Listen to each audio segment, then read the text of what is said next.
All right, this hearing will come to order. Today we will hear from the administration's point man on its effort to combat ISIS. He is back before the committee again. Now, this is an issue that this committee has raised repeatedly since ISIS first began its attacks, and we began calling for airstrikes against ISIS. So it's now been 2 years since President Obama dismissed ISIS as the JV team. Today, the administration claims its goal is to degrade and ultimately destroy ISIS, but it still doesn't have a strategy to get that job done. The tide has not turned in terms of the growing influence of ISIS. Instead, these fighters on the back of pickup trucks, to use the president's term, have grown into a global force, a force capable of striking in Europe, in Asia, in Africa, and yes, capable of striking here at home in the United States. There are now, in terms of groups supporting ISIS, there are 50 ISIS-linked groups on the ground in 21 separate countries. And it is everywhere in cyberspace. And everywhere in cyberspace, it spews that deadly message to kill. Ambassador McGurk, just back from the front lines with Syrian Kurds, will note some encouraging developments. Ramadi in Iraq was retaken in December, and after some much-needed loosening of the rules of engagement, ISIS-controlled oil installations in Syria have been finally bombed. This is good. But these gains have been too slow to come and too limited. Every day that ISIS makes advances, seemingly unchecked, it draws recruits. It draws recruits to plot new attacks abroad, including the United States. And meanwhile, the Iraqi government hasn't been able to deliver as it should. The Iraqi Kurds, long denied better arms, are desperate. Sunni forces, key to any success, do not trust Baghdad as the government has failed to include them, in their view, to include them in the government and to include them in the armed forces in a meaningful way. And across the region, the U.S. is perceived, the perception there, is that we're only willing to back non-Sunnis. Now, this only empowers ISIS, and militarily, the size of the recently announced Special Operations Force to target ISIS leadership is a fraction of what past efforts have entailed. Our airstrikes are still only averaging 23 a day, a fraction of what a serious air campaign looks like. In the failed state of Libya, where militants don't face a threat from the air, ISIS has doubled in size. These 6,000 fighters are several hundred miles from Europe. They have their sights on Libya's oil, a tactic that made it the world's richest terror group. And despite years of warnings about Libya's course, the administration's response has been feeble. In Afghanistan, too, ISIS is spreading. But only recently has the president lifted the rules of engagement that were preventing our troops from targeting this deadly group. Last week, U.S. airstrikes finally destroyed an ISIS Voice of the Caliphate radio station there in Afghanistan. So, what took so long? ISIS propaganda operations are in overdrive. They're getting better every day. Yet our government's effort to counter-message, led by the Broadcasting Board of Governors, remains in disarray. And when it comes to Syria, tragically, the U.S. response has been downright shameful. The slaughter goes on. Train and equip failed.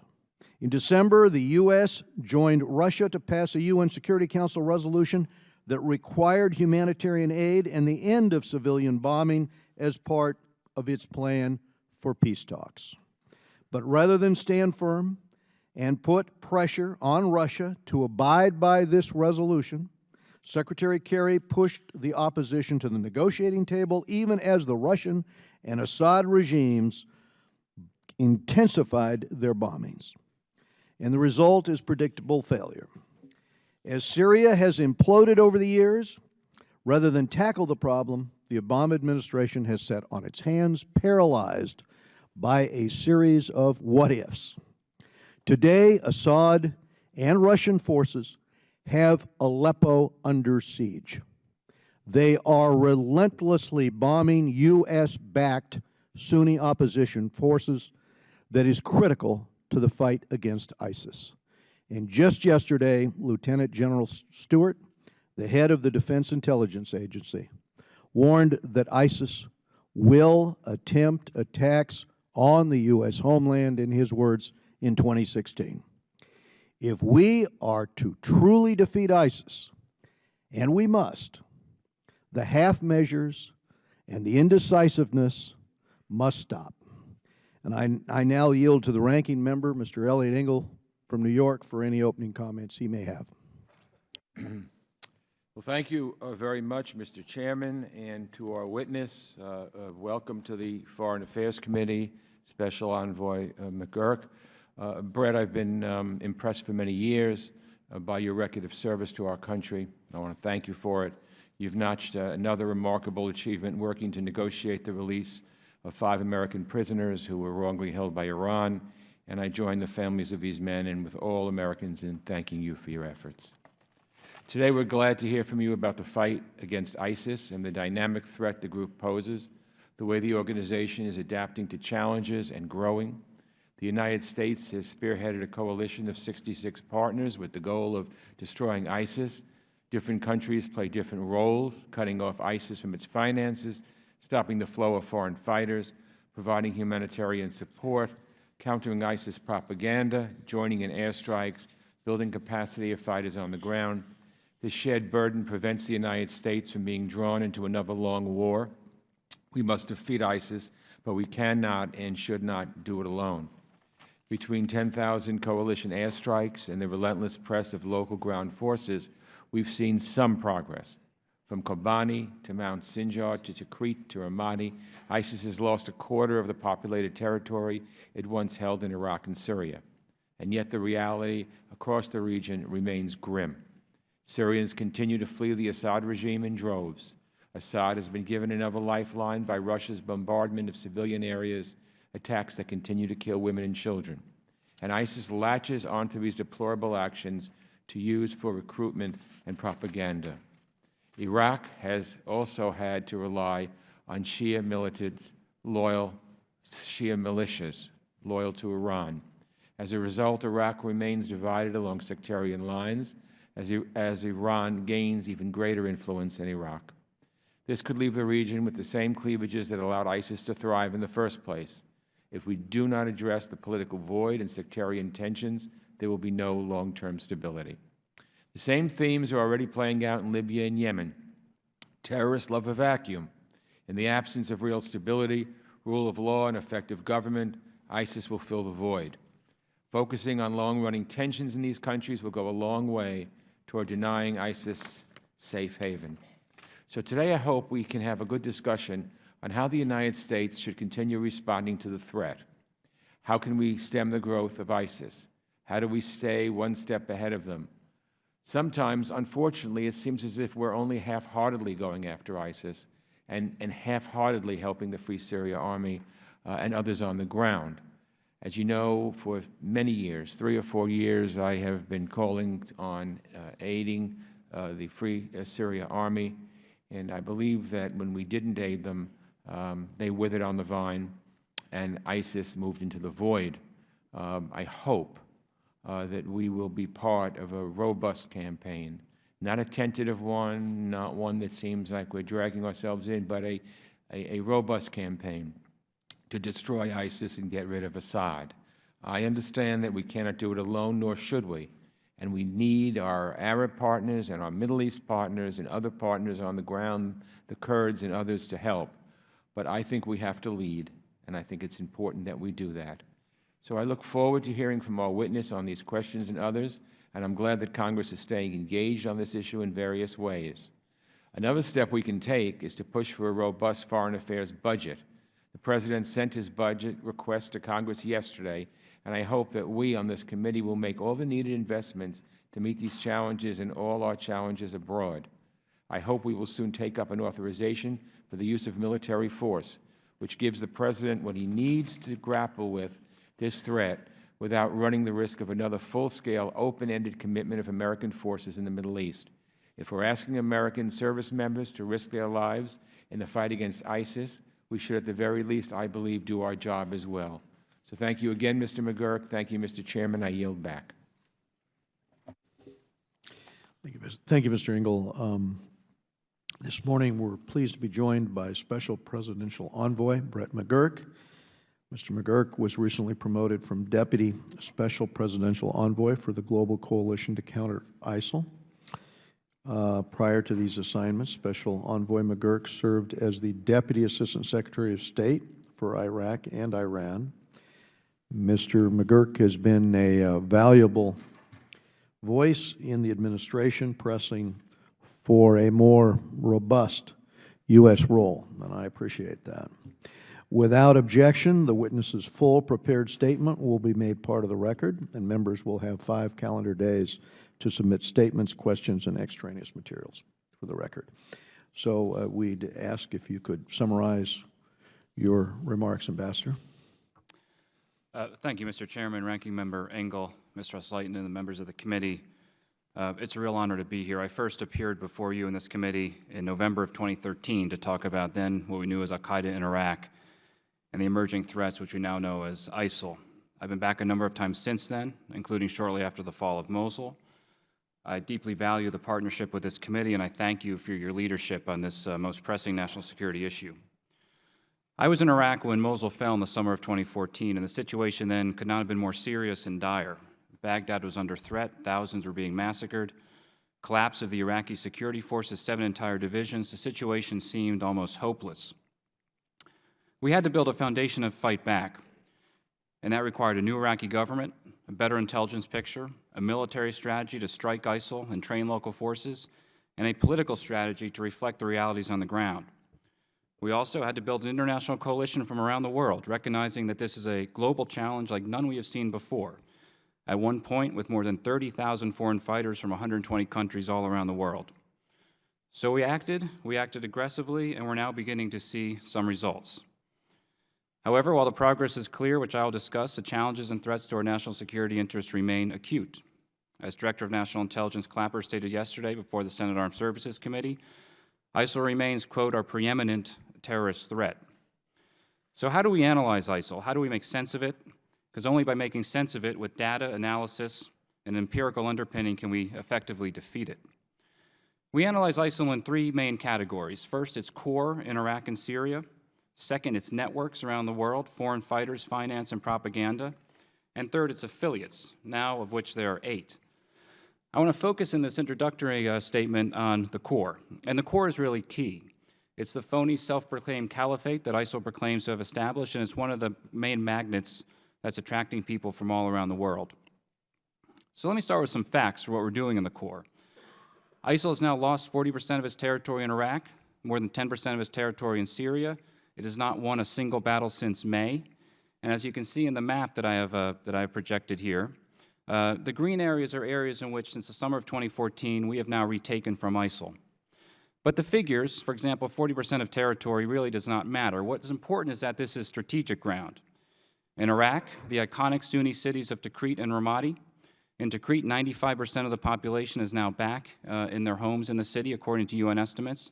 In Ramadi, it was the first test of Iraqi security forces really acting on their own to liberate that iconic city. In Syria, it's not just the data, it is what's on the map. The green taking away the entire border area, which used to be controlled by Daesh east of the Euphrates River. And that border is now green because of what happened in the city of Kobani. I traveled to Kobani last week in northern Syria, and I was brought to the site of where we dropped supplies, where President Obama ordered an airdrop of military equipment and supplies at a key moment in November 2014 when that battle was about to be lost. I spoke with one of the commanders. He said without that airdrop, they would have been overrun. And it was from that airdrop and working with the forces on the ground that they were able to defeat ISIL. 6,000 ISIL fighters lost their lives in Kobani, and then expand their presence outward and take away that entire border from ISIL. It's a testament to the courage of some of the partners we have on the ground and also the many challenges ahead.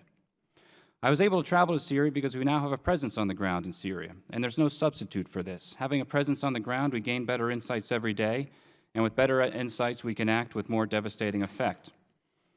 Our better intelligence picture is allowing us to eliminate ISIL leaders, including 90 senior to mid-level leaders over the second half of last year alone, including Baghdadi's key deputies, Haji Mutaz, who was his #1 leader in Iraq, and Abu Sayyaf, who was his #1 financier. Our heroic special operators did a raid in northern Syria not long ago in which they killed Abu Sayyaf, and in that raid they collected more information than any operation in their history, and we learned more than we could ever have imagined about ISIL's financial networks. From there, we pooled intelligence from across the coalition, from our Department of Treasury, from the State Department, and the intelligence community to relentlessly uproot their financial apparatus, and that's what we've been doing. ISIL is now cutting their salaries for their fighters by about 50%, and we're seeing the effect that they're having by our strikes on their trucks moving oil, on their oil platforms, and on their cash storage sites. Let me go around the map very briefly, if I could, Mr. Chairman, just to bring you into the overall campaign and how we're approaching the core. I'll start at number 1. Number 1 is a 98-kilometer stretch of border. It's the only stretch of border now that ISIL controls with Turkey. It is its remaining sole outlet to the world. We've worked very closely with our Turkish partners, including a number of meetings with President Erdogan and Prime Minister Davutoglu just in the past few months, and they're doing quite a lot. They're building berms, they're increasing patrols, they're sharing intelligence, they're setting up risk analysis, and they're conducting cross-border artillery strikes. This is having an impact. It is much harder for ISIL fighters to get into Syria now than it was even 6 months ago, and once they're in, it's much harder for them to get out. And that's our objective. They can't get in, and when they get in, they'll never get out because they will die in Iraq and Syria. The impact is in the numbers from our intelligence assessments. From the summer of 2014, when the high-end estimate about 31.5 thousand foreign fighters in ISIL, now it's down to about 25,000. So the tide of that number is starting to turn. We know from their own publications, they're now telling their fighters, don't come into Syria, go elsewhere, go into Libya, and that's because it's much harder for them to get into Syria. Moving to number 2, Raqqa. Raqqa remains their headquarters, it remains their hub, it remains where most of their leaders are, it remains where their external plotting networks are established. That is why we're going to work with our local partners in Syria, a collection of Arabs and Kurds, to push on Raqqa and isolate them in Raqqa, and that will be ongoing over the coming months. I'll move quickly in the interest of time over to Iraq, and I'll skip right to number 5 in Mosul. Mosul will remain a tremendous challenge. There's about 1 million people in Mosul. It's a politically diverse city, and to get it right, we have to work politically and militarily hand in glove. When I was in Iraq last week, we met with Iraqi leaders in Baghdad and with the Kurdish leadership, including Prime Minister Nechervan Barzani and others, and we've now established a joint operational headquarters in Makhmur, which is on the map here, and that is where we are going to pool Sunni fighters, Kurdish Peshmerga, Iraqi security forces, with our advisors, with Peshmerga commanders, with Iraqi commanders, to plan the liberation of Mosul. This will be an integrated campaign across multiple lines of effort. It will not be a D-Day-like campaign. It's not going to start on a date certain because it's already starting. We're already cutting off the road access to Mosul. We're already doing airstrikes in Mosul every single day. We're already learning more about what Daesh is doing in Mosul. That's why we're striking their cash warehouse sites, for example. So the Mosul liberation campaign has already begun. However, it'll be an extremely difficult endeavor, and we are not going to put a timeline on when Mosul will be liberated, but it will. Moving south, I'll go to number 7, which is Tikrit. Tikrit, again, an iconic Sunni city in the heart of Saladin province. It was totally depopulated by ISIL. Not only that, they killed thousands of people in a massacre known as the Camp Spiker Massacre in the summer of 2014. Iraqi security forces, with our help, were able to liberate the city, and most importantly, we're not just focused on defeating ISIL, but what comes after ISIL, and working with the coalition and an international stabilization fund that we established together with the government of Iraq, and I give Prime Minister Abadi great credit in devolving powers, delegating powers to local leaders. We've been able to return the population to Tikrit. The UN reported in Rome last week at a coalition meeting that 95% of the citizens of Tikrit are now back. We are building on those lessons now. I'll go right to number 8 on the map, which is Ramadi. Ramadi was the first significant test for the Iraqi security forces since their collapse in the summer of 2014. This was an operation which was done entirely by the Iraqi security forces and local Sunni tribal fighters. And the Sunni tribal fighters in Anbar continue to grow in number and capacity. We have about 10,000 of them now, and I can discuss that in some detail, Mr. Chairman. We have liberated Ramadi, but the city remains quite devastated from the fighting. Nearly every other home is booby-trapped or has IEDs. And I met with the governor of Anbar province, and he told us very specifically what he needs. Without getting the counter-IED teams back in there to dewire all these homes, which have been booby-trapped, it will delay the return of the population. It's something we're working on now quite aggressively. I'll move finally, Mr. Chairman. I can go through this map in some detail in my testimony, but I want to point out number 11. Number 11 is where you see dark red, because as we push ISIL and we squeeze them, they'll try to fill spaces in the soft underbelly of Syria. Palmyra, they took some time ago. That's been in the news. But the little small dark red blotches heading towards Jordan is something that we're very focused on. And Jordan, of course, is one of our closest partners in the region. We're very focused on Jordan security. In October, the President authorized enhanced military assistance to Jordan as part of our strategy to intensify the counter-ISIL campaign. That includes almost $200 million for border security to detect and deter threats. I will be in Jordan next week with a broad interagency delegation, including our overall commander of the counter-ISIL campaign, Lieutenant General Sean McFarland, to see His Majesty King Abdullah and talk about the threats to Jordan, how we're going to make sure that they protect their border. That's a very, very brief and very quick summary of the most complicated situation imaginable, but I look forward over the next 2 hours to answering all of your questions. And I just want to close where I began and really thanking this committee for the leadership that you've shown, Mr. Chairman, and the entire committee on this issue. I valued this partnership, and now that we look to accelerate the campaign over the next year, I look forward to the close partnership that I've had with you going forward. So with that, I look forward to your questions. Thank you, Ambassador. Briefly here, argument, as has the administration, about the importance for local partners in ISIS-held territory. I certainly agree with that. Sunni partners are very important. So if Aleppo, which has been encircled, if that falls, as the Russians pummel it, and as Hezbollah and as Assad attempt to collapse Aleppo, will we have any Free Syrian Army partners left? And then the other concern I have in terms of the Sunni population is I understand that the Shia-led government in Iraq is working to use the justice system to further push out the Sunnis. And so if the central government in Iraq is unwilling to make the reforms needed in order to create a more inclusive government and inclusive security forces, what will be left of Iraq, and what will be left of this effort to include Sunnis in our effort to put down ISIS? Well, thank you, Mr. Chairman. It's a critical question. It's something that we work on every day, not only at the local level where the fight against ISIL is going on, but also at the national level. I'll start in Iraq with the government of Iraq.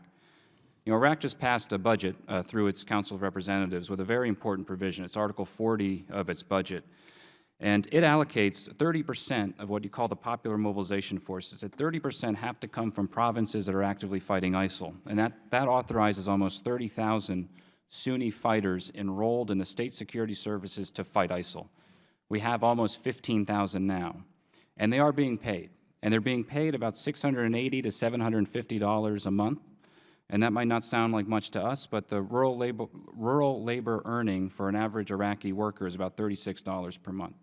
So Prime Minister Badi has put his money where his mouth is. It's reflected in the budget. He tells us every single day he wants to get the local Sunnis in the fight, and we are helping them. When Ramadi fell, President Obama made the decision to deploy U.S. Special Forces to Qadim Air Base, which is on the map which I showed earlier, just east of Ramadi, right in the heart between Ramadi and Fallujah. And we deployed out there immediately to work with the Iraqi security forces to get them back on their feet and to integrate Sunni tribal fighters into the fight, and that has been a success. In Haditha, our special forces are there, working with 3 local tribes who are now mobilized, actively fighting ISIL. So we are gaining some real capacity in Iraq on the Sunni tribal fighter side. In Syria, Mr. Chairman, you hit something on the head, because what is happening with the Russian airstrikes is that they're primarily focused on the opposition. And what is happening with opposition forces we were working with to fight ISIL, and if you look on this map, just north of Aleppo, you can see the extent of ISIL's western advance. We were working with local opposition forces to move east to fight ISIL. And that was a very sophisticated endeavor, but as the Russian airstrike campaign has begun, particularly north of Aleppo, those fighters are now peeled off that line to go fight the regime advance. And this is causing us real problems for the counter-ISIL campaign. And frankly, we tell the Russians this very clearly. You say you're fighting ISIL, but what you're doing is actually having a detrimental effect to the fight against ISIL. And this remains a very serious concern. Thank you. I was going to ask you, Ambassador, also, in addition to this job, as Mr. Engel pointed out, you helped negotiate the release of the Americans being held by Iran, and last year the families of these Americans sat at this table, and 3 of these families are overjoyed by your work, and of course we all want answers to Mr. Levinson's whereabouts. But I am concerned that on the same day these Americans were released, the Department sent Iran a check for another $1.7 billion on top of the $100 billion that was released at that time. And I was going to ask you what you knew about that payment. I found that in politics, there are rarely coincidences, and a State Department spokesman said that Iran raised this payment with you as part of the talks on the Americans.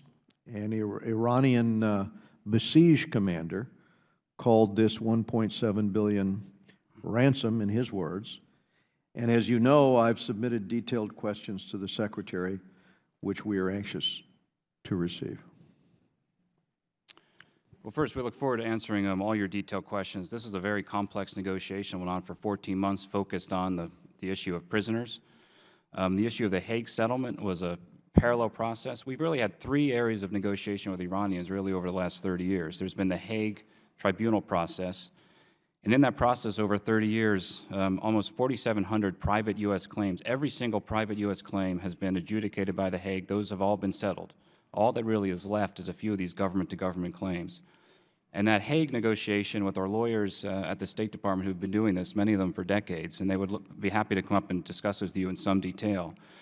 They were negotiating with the Iranians over a number of issues at the Hague over the fall, and they came to some important settlement agreements, some important agreements on fossils, on artwork, and also there be an opportunity open to settle this very important issue having to do with a $400 million FMS claim. And the lawyers who negotiate this were able to close that out, which was very important. And they'd be happy to talk to you about why this was in the interests of the U.S. taxpayers and the United States. We are facing substantial liability on this claim. We were at, as I understand it from the lawyers who negotiated this, we were at the courthouse steps. There was going to be a judgment, and it would have been potentially in the multiple billion dollars more than that we settled on. So I think we have your questions, Mr. Chairman. I know we'll be looking forward to answering those, and our attorneys at L, who really work in this every day, will give you the details. I think we should have, some of the details should have probably been shared with us during negotiations, but let me raise this last point. I raised Libya with you. The new visa waiver law that we passed, you now have a situation of foreign fighters traveling to Libya for training. It would be possible under that law to categorize foreign nationals who've traveled to Libya as qualified, as not being qualified for visa-free entry into the United States, and I was wondering if you were involved in discussions with Homeland Security or if the administration was on that problem. Otherwise, we may find some of the same challenges we found when out of Syria through Turkey to Europe, we had ISIS fighters who could have taken advantage of the visa waiver program. Mr. Chairman, I have not been involved in those precise discussions. I am very concerned about the situation in Libya, so I'm sure that we can have the right. I'd like to have Libya added to that list. Thank you. But thank you. I'll go to Mr. Engel. Thank you very much, Mr. Chairman. In a recent op-ed in the Washington Post, former senior State Department officials Nicholas Burns, whom we know well, and Jim Jeffrey, concluded that relying on diplomacy alone will not be effective in Syria, and said that, and I quote them, the Obama team would have to reconsider what it has rejected in the past, the creation of a safe zone in northern Syria to protect civilians, along with a no-fly zone to enforce it, unquote. A safe zone would allow for refugees to have a place to go where they would not be under constant bombardment by Assad or Russia. And since Assad remains a magnet for extremists, I believe that the longer Assad remains in power, the longer the coalition will be fighting ISIS in Syria. Assad's reign only exacerbates the refugee crisis, making a safe zone, I believe, even more necessary. However, Assistant Secretary Ann Patterson said at a committee hearing late last year, and I quote her, "There is no option on the table, nor recommended by the Defense Department, that does not require a massive amount of air support that would then detract from the effort against ISIL," unquote. So let me ask you this, Ambassador. Under what circumstances would the administration consider supporting a no-fly zone? What are the challenges in establishing a no-fly zone or safe zone? And how has Russian military involvement impacted the prospects for a safe zone or no-fly zone? Because absent a safe zone, I don't know how innocent Syrians protect themselves. Congressman, it's something we look at all the time. We've actually had a number of internal discussions about the possibility of establishing some sort of no-fly zone, and you should speak with some of my DoD colleagues about the details and difficulties of actually establishing it. It's been fully looked at, but everybody would agree with you that this situation right now is totally unacceptable. I am leaving tonight for Munich, where we'll have a meeting tomorrow with everybody in this international support group for Syria, which includes Saudi Arabia, Turkey, Qatar, also Iran and Russia, us, everybody around the table, and there's a recognition that this situation is completely, totally unacceptable.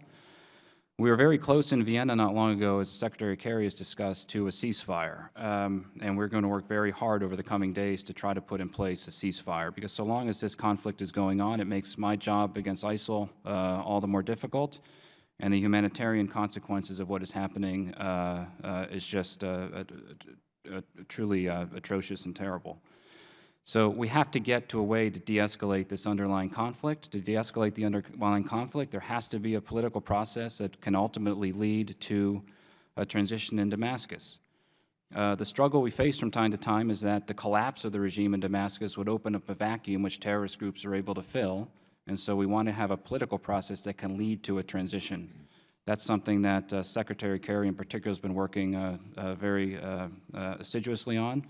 But nobody can underestimate the difficulties. We are hopeful that in Munich over the coming days we can make some progress on a ceasefire and most importantly on a humanitarian corridor. The Russians claim that they're cutting off weapons supply corridors, but they're actually cutting off humanitarian corridors. So at the very least they need to put their money where their mouth is and open up the humanitarian corridors immediately to all of these besieged areas that the UN has identified. You know, not long ago we were saying that Assad has got to go. Then we were saying that Assad has got to go before we could have these discussions. And now we're sort of hedging our bets and saying, well, you know, Assad can sort of go at the end of them, or as long as Assad understands he cannot be part of a new Syrian coalition. Doesn't it seem like we just keep backtracking and backtracking? I think everybody looking at the Syria situation recognizes that so long as Assad is in power, there will never be a stable Syria. Too much has happened, the crimes against humanity, everything that he is responsible for, he will never be able to govern. His writ will never extend to the rest of the country. It's completely impossible. And in these conversations we have in Vienna, the Russians understand that. The Iranians don't seem to understand that. But it's a complete fantasy to think the Assad regime is ever going to be able to establish its writ over Syria. And so we have to find a way to have a political transition. But we do want to do it in a managed way through a political process that doesn't open up further vacuums. But I agree with you entirely, Congressman. Assad cannot remain in power if we were ever going to get out of this incredibly difficult situation. And as I mentioned, discussed with the chairman, his question was going on north of Aleppo. My job on ISIL, in fighting ISIL, we had some real progress to push across what we call the Mare line, and the Russian airstrikes have pulled those forces to fight the regime when they're ready to fight ISIL. So what Russia is doing is directly enabling ISIL. So that's one of the reasons we're getting together in Munich tomorrow. But this will be a very difficult 3 days coming up. But, you know, we're going to be very firm. The situation is totally unacceptable. It's causing a humanitarian catastrophe. It's strengthening the regime of Assad, and all that does is fuel extremists on both sides of the sectarian divide. It fuels the Hezbollahs, it fuels the ISILs, it fuels the Nusras.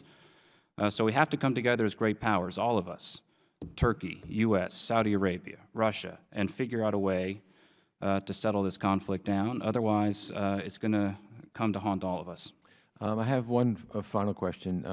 I have been having discussions, in fact, the chairman and I have been having discussions with some of our Sunni Arab friends, and they expressed to us frustration at the United States not being more of a player that's deeply involved, that we seem to be reluctant to be involved. They paint a picture of the fact that they're ready to come forward if we come forward, if we lead, they're ready to do it. But they describe a reluctance on the part of the United States to get involved, and they say that they believe that Russia moved into Syria because they knew that the U.S. wasn't moving and wouldn't really be able to do anything, or wouldn't be willing to do anything against the Russians. How do you answer that? They paint a picture of just reluctance on our part, of us not really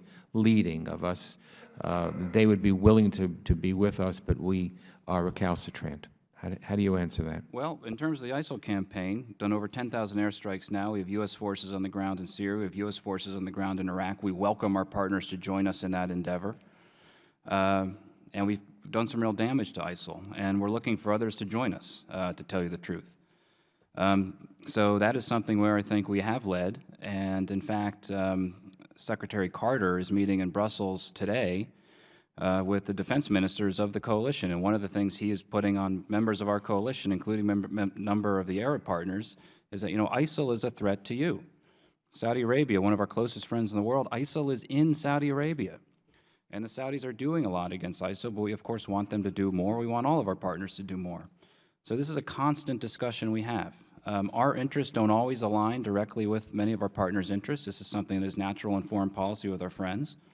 But this is something that we're discussing constantly. I know Foreign Minister Adel Jaber was here yesterday. He saw the Secretary. We'll see him in, I know he saw a number of you, and we'll see him in Munich tomorrow to try to align our approaches. But, you know, as the leader of the coalition, Congressman, it's something that I deal with all around the world to try to get a focus on this core threat of ISIL and try to align our resources accordingly. But when it comes to the Assad regime, we have to get a political process on track. Otherwise, it's going to continue to go on. And that is why we're hopeful over the coming days in Munich we can make some progress. Thank you. Ileana Ross-Leitonen of Florida. Thank you so much, Chairman Royce. Thank you, Ranking Member Engel, and welcome back, Special Envoy McGurk. It's an honor to be with you. I continue to be stunned that the State Department believes still that Russia and Iranian engagement in Syria could be a positive development. With the help of Iranian forces and Russian air power, we're seeing Assad's forces creep closer to Aleppo, as has been pointed out, a strong base for the opposition, and the regime is on the brink of encircling the city in order to starve the population, with Russia indiscriminately bombing residential areas. Assistant Secretary Patterson testified to a question I asked her in November in a hearing that Assad's atrocities are a recruiting tool for ISIS, and that it is not possible for us to defeat ISIS while Assad's massacres continue with Iran and Russia's help. So what steps is the administration taking to prevent a massacre of Syria's remaining moderate opposition? When will we airdrop humanitarian supplies to the people of Aleppo? Is that still something that we're going to do? And you've said to the chairman and the ranking member that Russia is a problem, but does the administration intend to take any measure to stop Russia from bombing Syria's civilians? And how can we justify asking the Syrian opposition to drop its condition that the Assad regime, Russia, and Iran cease committing these crimes against humanity as a condition to continue the Geneva talks. So I look forward to that answer, but let me just bring up two quick points, Mr. Ambassador. I wanted to ask you about the future plans for the Iraqi Jewish archives. Can they stay in the United States? I raise it now as I have in the past. We've worked together with you, and I thank you because you've been very engaged on this with the Iraqi government. I don't want the State Department to return these precious artifacts, the Iraqi Jewish archives, and what is the fate of the archives after the exhibit ends its run at my alma mater, Florida International University. And lastly, now that Iran has been legitimized through the JCPOA, received billions of dollars in sanctions relief through which it can continue its reign of terror, what guarantees have you received from the Iraqis, and have you brought it up, to protect the residents of Camp Liberty from this newly strengthened and well-funded regime in Tehran? You can give me a written response on that. Will we be providing aerial protection, which is what the residents want now, to the Camp Liberty residents? And are we going to continue to put T-walls in place or not?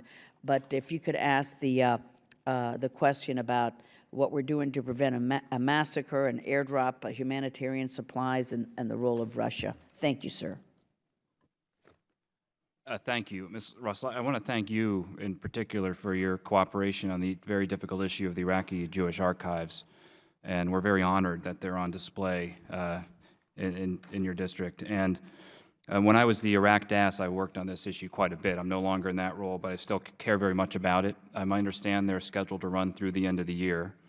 And let me take that back to the State Department and get you a very detailed answer on that question, and also on the MEK. That's something I also continue to follow quite closely. We've made some progress in getting those folks out of Iraq, many of them going to Albania, but I also get you a written answer on that. On the question of the humanitarian situation in Syria, I'll just repeat what I said. It's completely unacceptable. The failure to provide humanitarian assistance to besieged communities in Syria is not only an international law obligation, it is now anchored by a brand new UN Security Council resolution. This is something that we have to open up these corridors, period. And so first and foremost on the agenda when we get to Munich is the humanitarian corridor issue. There are besieged communities across Syria, millions of people. Some of them are besieged by ISIL. Some of them are besieged by, most of them are besieged by the regime. Some of them are besieged by elements, more extreme elements of the opposition. All of them should have humanitarian access. That's a principle of international law. It's bounded by a UN Security Council resolution that we all agreed to as part of this Syria support group process, and is first and foremost on the agenda in Munich. And again, without underestimating the difficulty, I'm hoping we can come out of Munich with some agreements on that. Thank you very much, sir. Thank you, Chairman Royce. Thank you. We go now to Mr. David Cicilline of Rhode Island.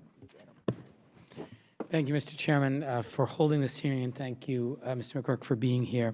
I want to just focus for a moment on the effort to address the issue of the terrorist financing of ISIL. And I know you indicated in your written testimony that ISIL controls 80% of Syria's energy supply, and it accounts for 50% of their revenues, about $500 million a year since 2014. And so my first question is, who is purchasing this oil, generating the $500 million of revenue? And you also indicate that there are 100 members of a centralized management team, as well as 1,600 energy-related personnel. What are we doing to get to those individuals who are facilitating the financing of this terrorist organization? Thank you, Congressman. To elaborate what is in my written testimony, you're right. We believe ISIL's overall revenue is about $1 billion a year. It's less than that now. That's $500 million from energy products. You know, it's purchased by a lot of middlemen. It's hard to tell exactly where it's going. The Russians claim Turkey's buying most of it. That's actually not true. The regime is buying a lot of ISIL oil.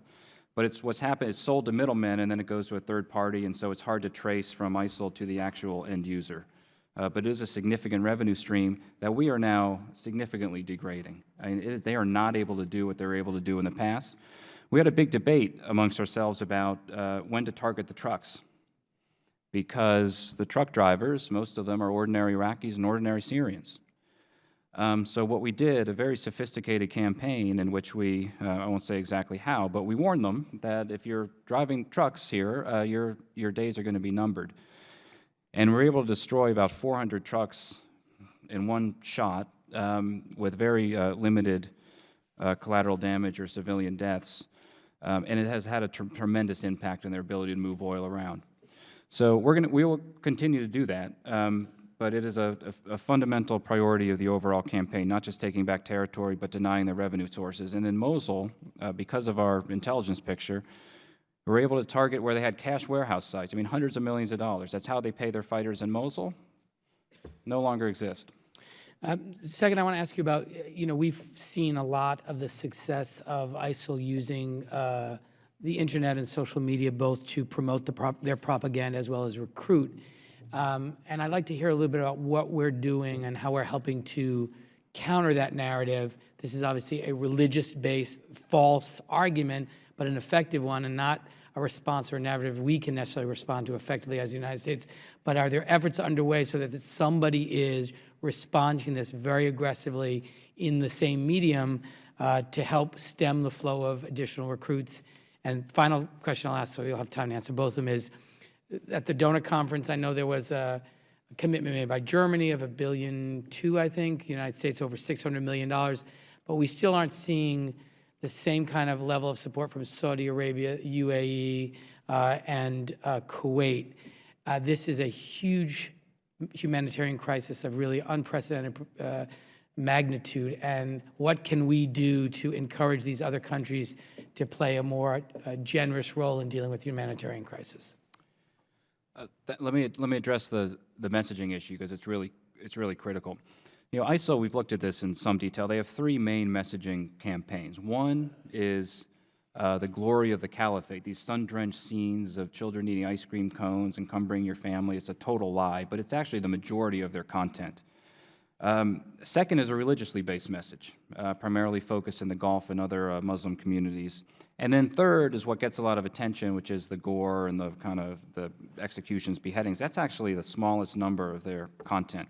But we're combating it at every single level. So we have a 24/7 hub now in the UAE. The UAE has been a really critical partner here. It's called the Sawab Center. I went to see them. These are young Emiratis, actually people from all around the region, working 24/7 to combat the messages. They've had a pretty good effect, particularly with the campaign which highlighted defectors from ISIL that in their own narratives and their own testimony told the world what it was really like to be under this organization. So I think we're actually making some progress now in the messaging campaign. We're working closely with Twitter, with YouTube, with Facebook. Twitter just took down about 125,000 ISIL-affiliated, ISIL-related sites. And the messaging gets a lot easier when we're making progress. If you're doing a messaging campaign for the Washington Redskins, it's easier when the team is winning than when the team is losing. So in 2014, when it looked like ISIL was on the march and they would put out these videos of their flag going from Iraq to Syria all the way to Italy and Rome, they really can't say that with any credibility anymore. Their messages now, their spokesman, as I put in my written testimony, most of his statements now are defending the fact, explaining why they're losing so much territory. So it has changed quite a bit, but we have to remain at it 24/7. The UAE has been key. We want to set up a similar hub 24/7 in Malaysia because there's a very different messaging propaganda component going out to East Asia and also Europe because it's a different campaign there. So we have to check that 24/7. In terms of the Arab contributions, I have to say the Saudis put in $500 million into Iraq Humanitarian at a critical moment in Iraq, and I'll actually never forget that, being in Iraq. It was a really critical need, and the money went to good use and saved an awful lot of lives. I'll have to get for you, Congressman, the donations from those states at the recent London Donors Conference. I think there were some pretty good contributions, but I'll have to come back to you with the details. Thank you. I yield back. Thank you, Mr. Chairman. Thank you. We go to Mr. Chris Smith of New Jersey. Thank you very much, Mr. Chairman. Thank you for calling this very important hearing, and Mr. McGurk, welcome again to the committee, and thank you for your good work. Let me just ask you a couple of questions. While the administration's focus is on ISIS, how is this impacting the growth of al-Nusra? Does the focus on ISIS risk allowing other groups like al-Nusra to grow in strength, and what is the plan to defeat it and other like-minded groups? And let me ask, you point out that foreign fighters, are coming from about 100 countries. And I'm wondering, the flow back and forth, how many are U.S. years to date, if you have that number? And when you talk about groups like Boko Haram, are terrorists from Boko Haram making their way to ISIS and back again, or is there no flow there? And you do talk, and I'm glad you do, about degrading the global affiliates. Are we, for example, with regards to Boko Haram, truly training, particularly the Nigerians, of course, with Leahy-vetted troops, how to do counterinsurgency on a order and scale that will help make them more effective, because obviously Boko Haram is on a tear in its terrorism. So if you could speak to those, I'd appreciate it. Thank you, Congressman. I'll go briefly through your very good questions. Nusra is a real problem, and as we focus on ISIL, we can't take our sights off Nusra. Nusra is core al-Qaeda. Its leader, Jilani, reports directly to Ayman al-Zawahiri. And while the estimates vary, there's about 10,000 Nusra-affiliated fighters in Syria. We think most of them are Syrians who are kind of under the banner of Nusra because that's just where they're going to survive. But we have to unravel Nusra. When we see a threat emanating from Nusra, we target it. The Khorasan group is something that we've talked about before. That was a core al-Qaeda type external plotting cell, which we completely eliminated. So we're very focused on Nusra, and it's very important for you to remind all of us that it's not just ISIL, but Nusra is an acute threat to the United States. Let me just jump to Boko Haram and the affiliates. A lot of the affiliates who are now raising the banner of ISIL, they're pre-existing terrorist groups. Boko Haram is a good example. It's not like suddenly they became an ISIL affiliate and became a fundamentally different problem. It's a problem that is unique to that part of the world, to Nigeria, and we have to work with our local partners to combat it. I think you've asked some good questions about the vetting standards, making sure we have a credible force that's able to effectively combat it, and I know that we're very focused on that. But the affiliates with ISIL that we're most concerned about in Libya, for example, in Libya is where it wasn't a pre-existing movement. They rose the flag of ISIL, and it drew a lot of recruits like a magnet. We've seen the direct flow of resources, of command and control, of propaganda from ISIL core into Libya. Right now in Libya, again, if we see a threat emerging, we will not hesitate to act. The president ordered a strike on Abu Nabil, the #1 leader of ISIL in Libya, and he was eliminated. He was an ISIL guy, former al-Qaeda and Iraq guy from Iraq. So that just shows the connections between ISIL core and Libya, which is very concerning. The number of foreign fighters in the United States, I think we have those specific numbers. I don't want to give it to you just off the top of my head, but I believe it's in the low hundreds. But our FBI is all over this problem, and they're doing a great job to protect the country against these threats, and they'll continue to do so. But I'll follow up with you on the precise figures. I appreciate it. Just before my time runs out, the Boko Haram fighters, is there any exchange between fighters? Do any of those go to Syria to fight? And is al-Shabaab a part of this as well? So al-Shabaab is not a formal affiliate, but we have found Somalis on the battlefield in Iraq. So, these jihadist networks, there's a symbiotic relationship.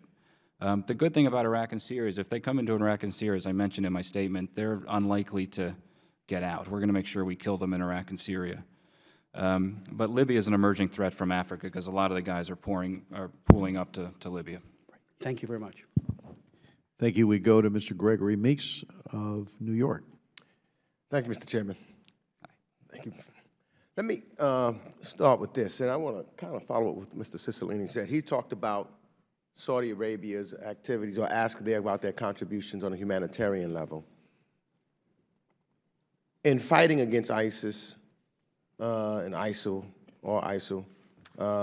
in Syria, et cetera, I'm concerned about, because a lot of this is Sunni, Shia also, and what the Arab states and what the Sunnis, and particularly Saudi Arabia, may be doing on a military level, on the ground. Are they doing, I know initially they sent out some jets, et cetera, whether they're still fighting, what are they doing, or what contributions are they making on a military level in regards to this fight, and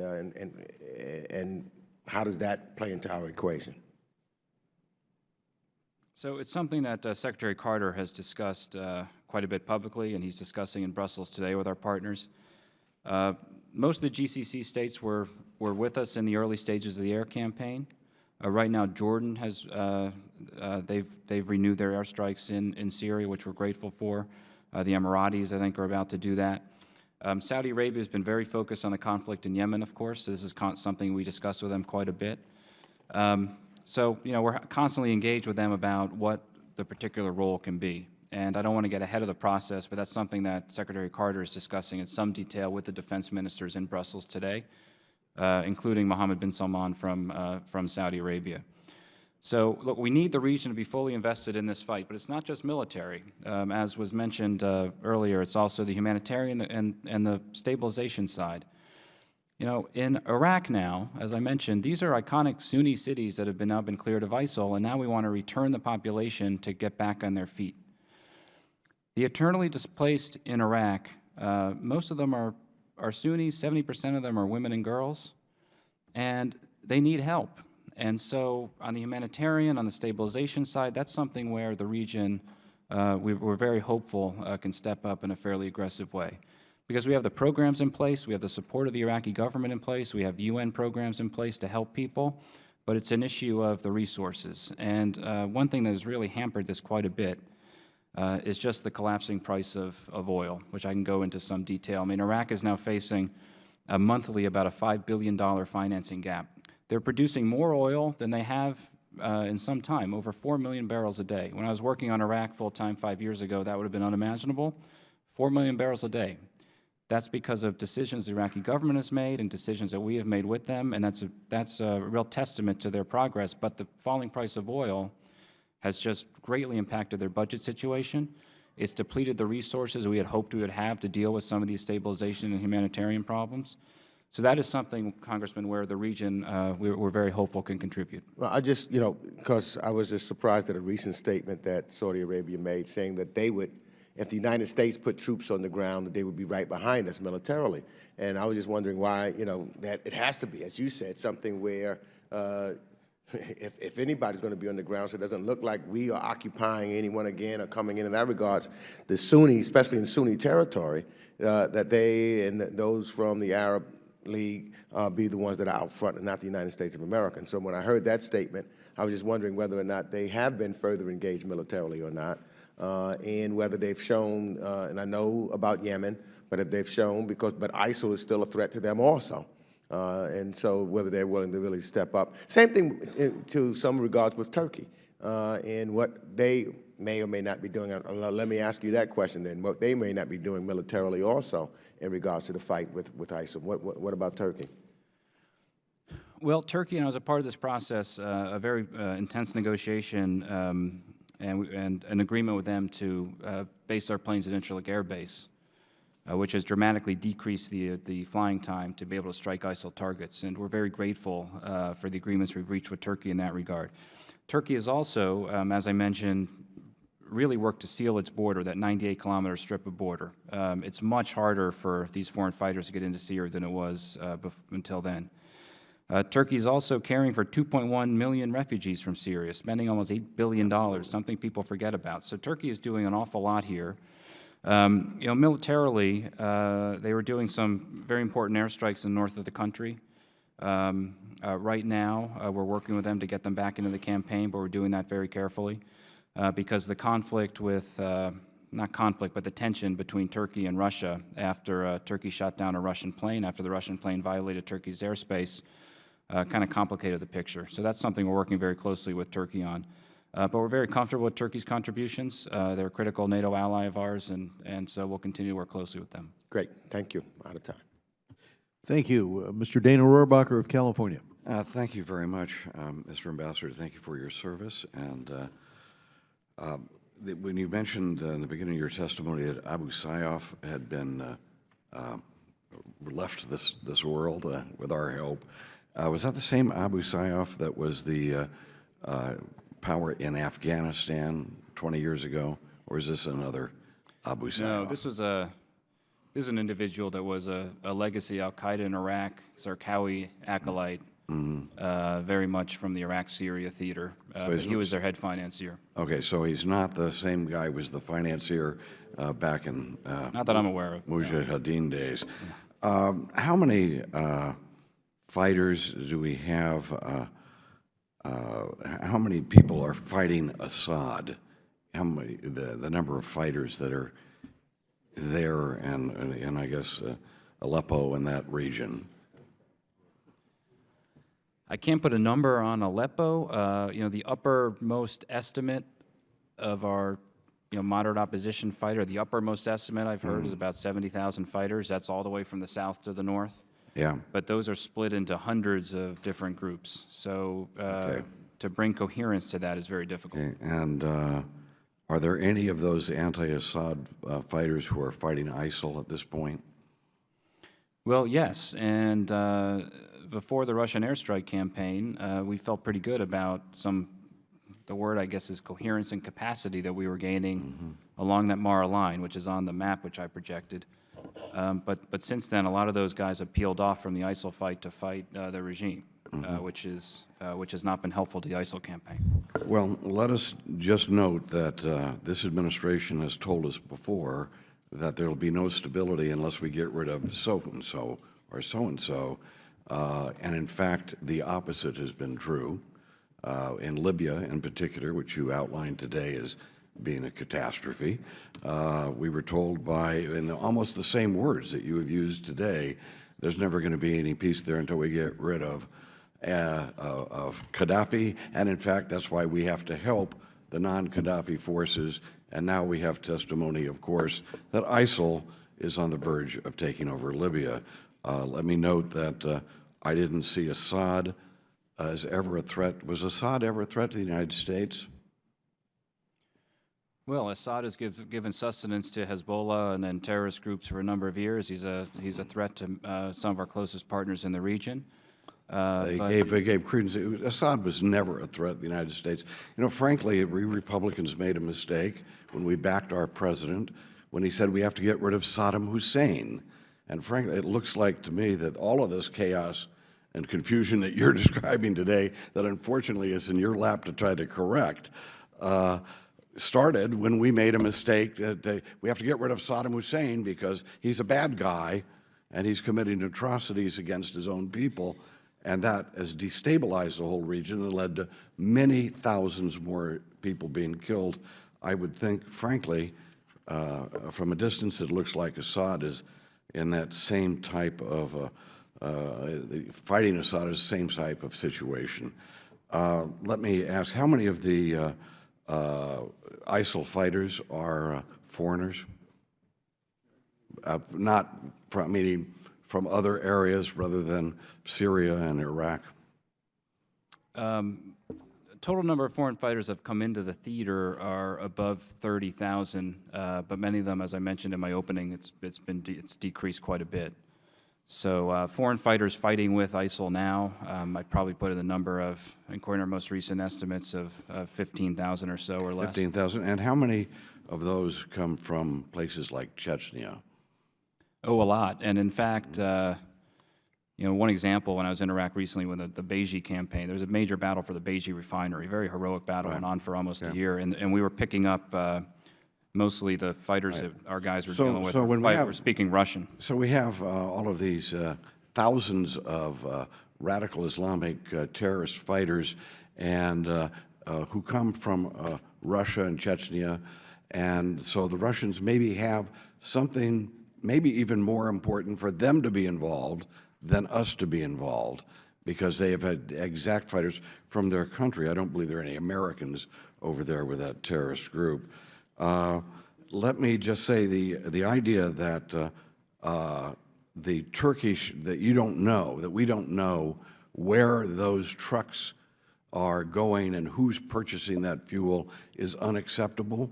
Let me just say that before the Russians started bombing those trucks, which then ignited this outrage from Turkey, that before they did, this body, this committee, saw evidence day after day after day of trucks loaded with fuel, thus meaning supplies and money and wealth that would go into ISIL, were just not touched.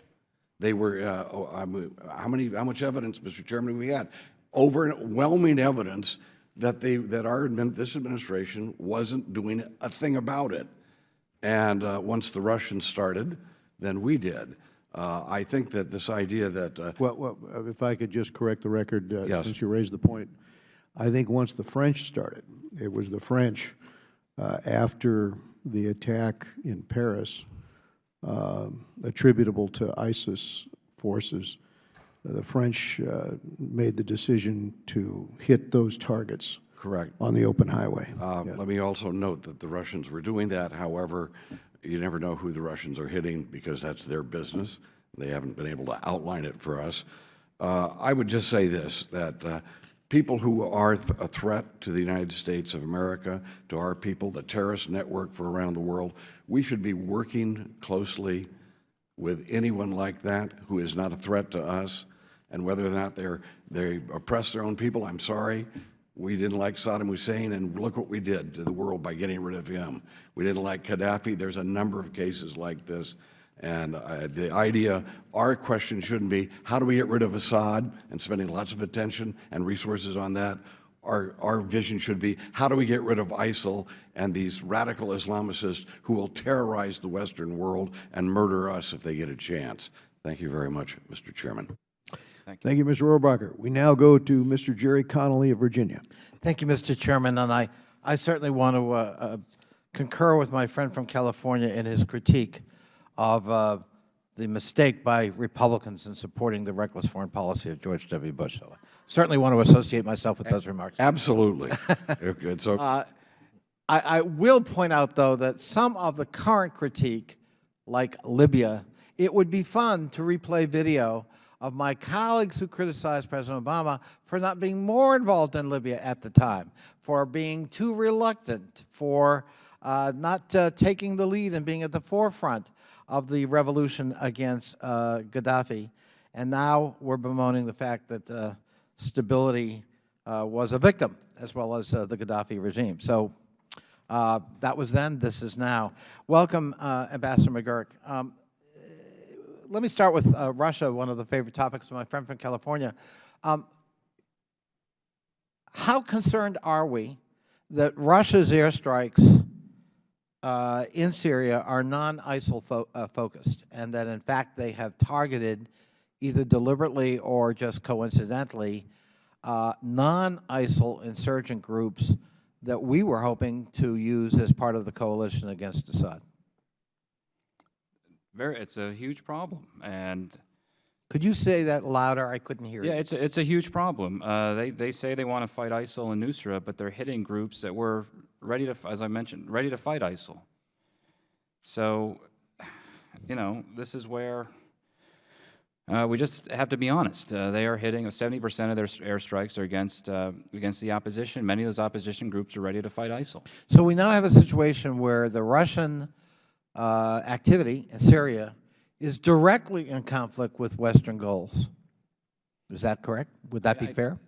You can't put it in total black and white terms because there are some overlapping interests. They are hitting ISIL around Palmyra. Yes, but so given the fact you said 70%, we don't want to equivocate. But at very strategic locations like the Mara line north of Aleppo, their airstrikes have helped ISIL. Is the United States prepared to do something about that besides a diplomatic protest?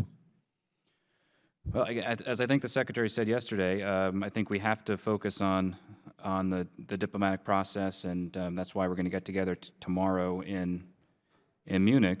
But we also have to be thinking ahead in the event that doesn't work. Yes. Well, all right. I think it was Frederick the Great that said, l'audace, l'audace, toujours l'audace. One needs to be bold. I hope diplomatic protests work, but we cannot afford to have Russia counter-mandering our activities, which have been difficult and hard to piece together on the field in Syria. And it just seems to me we will need to maybe follow Frederick the Great's advice. Tell me a little bit about the complications of working with the Kurds. From my point of view, and I think a lot of my colleagues on this committee, the Kurds are pro-American. They're willing to fight on the ground. They've had territorial gains. They have actually beaten ISIL on the battlefield more than once. They are critical in looking at the looming fight with respect to Aleppo. But they've got problems with the central government, and they've had other problems with some of our allies in the region, like Turkey.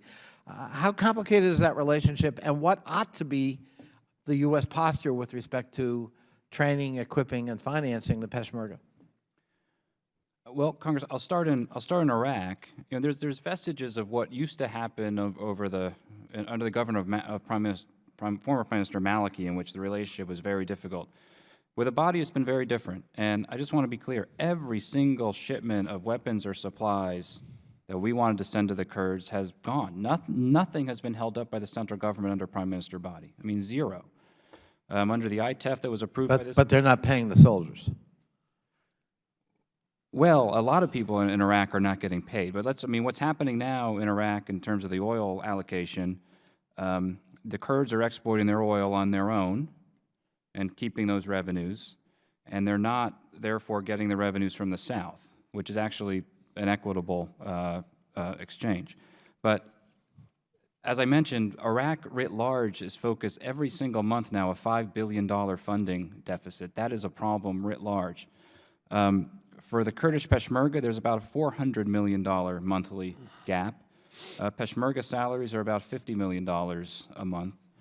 So we want to focus on this in a holistic way, working with the World Bank, with the IMF, with the international financial institutions. I think our budget request will have some recommendations for how we might help the Iraqis here. But we want to focus on it holistically.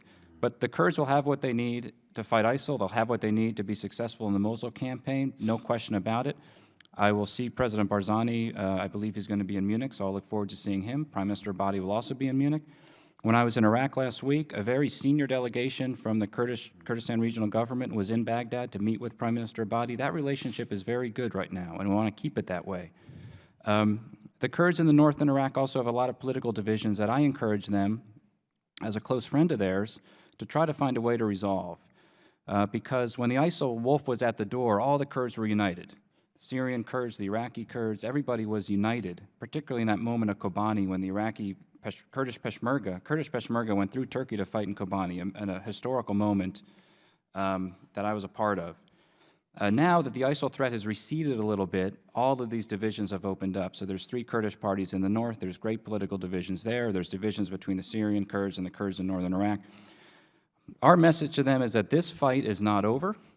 The entire southern border of the Iraqi Kurdistan region is controlled by ISIL.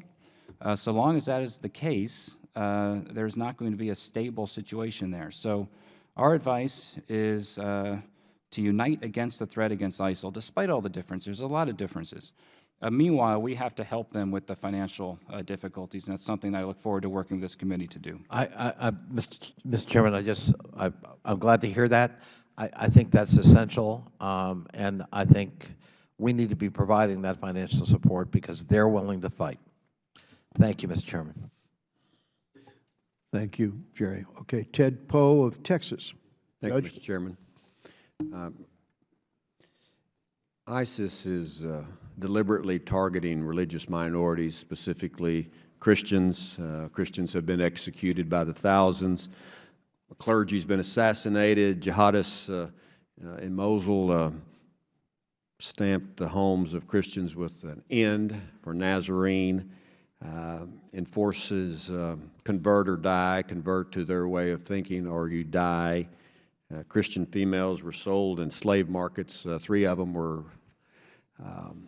featured by the New York Times Magazine last summer. ISIS's magazine, Dubik, approves the enslavement of Christian girls in Nigeria and posts the prices for selling them on the marketplace. The Pope has said that this is genocide. I mention these things to get your opinion on this issue specifically of genocide. The omnibus bill that was passed, the President signed, requires that the administration determine whether or not religious minorities like Christians, Shia Muslims, Yazidis suffer genocide, specific term, by the hands of ISIS by March the 18th. Can you give us some insight on whether or not the United States will take the position that what ISIS does against religious minorities is genocide or not?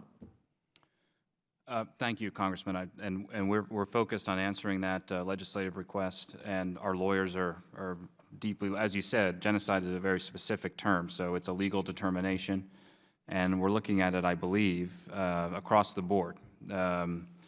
And there's no question, everything that you said is true and more. What ISIL has done to the Christian community and to minority communities throughout, particularly Iraq and Syria, is unbelievable. And then on top of it, destroying our common heritage, our common culture, our ancient history. This is why we have to destroy this terrorist organization, period. And what we want to do, particularly in liberating some of these areas near Mosul, is return Christians to their ancestral homeland. And that's something we're very focused on. I meet regularly in Erbil with Archbishop Warda. When I'm in Baghdad, I try to see the Patriarch, Archbishop Sacco, to try to return the Christian communities to their homes. And one thing that drives us all, in fact, particularly for this campaign in northern Nineveh province near Mosul, is to help us do that, because they've been driven out of their homes in the most atrocious manner possible, and we have to work to get them back. In Sinjar, again, I have to praise our friends in the Peshmerga. They liberated Sinjar from ISIL about 3 or 4 months ago. Very successful operation. Sinjar is where, of course, ISIL came in and enslaved thousands of Yazidis, killing many of the young men and taking off the women, thousands of them, to enslave the women. This is why we have to destroy this barbaric terrorist organization. And but in response to a specific request about the genocide determination, that's something that my NORA lawyers are working on right now. You see any reason why administration won't be able to comply March 18th? We'll get a verdict one way or the other? No, I think we'll meet that deadline. Okay. Yes. Another question dealing with the omnibus. There was an amendment that I put in, or I had put into the omnibus bill, that requires a strategy to defeat ISIS. And it was passed into law that there would be a strategy by the administration to what we're going to do to defeat ISIS by June the 18th. As far as I think there is no real concrete strategy to defeat ISIS, not contain, but to defeat ISIS. June 18th is the deadline. Do you see any reason, based on your expertise, why we won't be able to get that strategy by June the 18th? Well, in terms of strategy, look, we're going to suffocate this network every single which way. We're going to suffocate. It's like an anaconda strategy, constant pressure. The financial network, the foreign fighter network, the propaganda network, its ability to control territory. That's exactly what we're doing across the board. So in Iraq and Syria, as I explained in some detail, we're working to take away their territory. The global networks, we're working to cut off and slice off their foreign fighter networks. So we'll have a strategy to defeat ISIS that's concrete. I mean, the train and equip, that was a disaster. And the president's even said that was a disaster. So, and I'm not going to be argumentative, but will we have a concrete strategy so the American public, so Bubba down there in Texas, knows what the United States is going to do to defeat ISIS? You see any reason why we won't have that in writing for us and American public by June the 18th? That's really the question. No, we have a strategy now, so Well, part of it's not working. So are we just going to get the same strategy?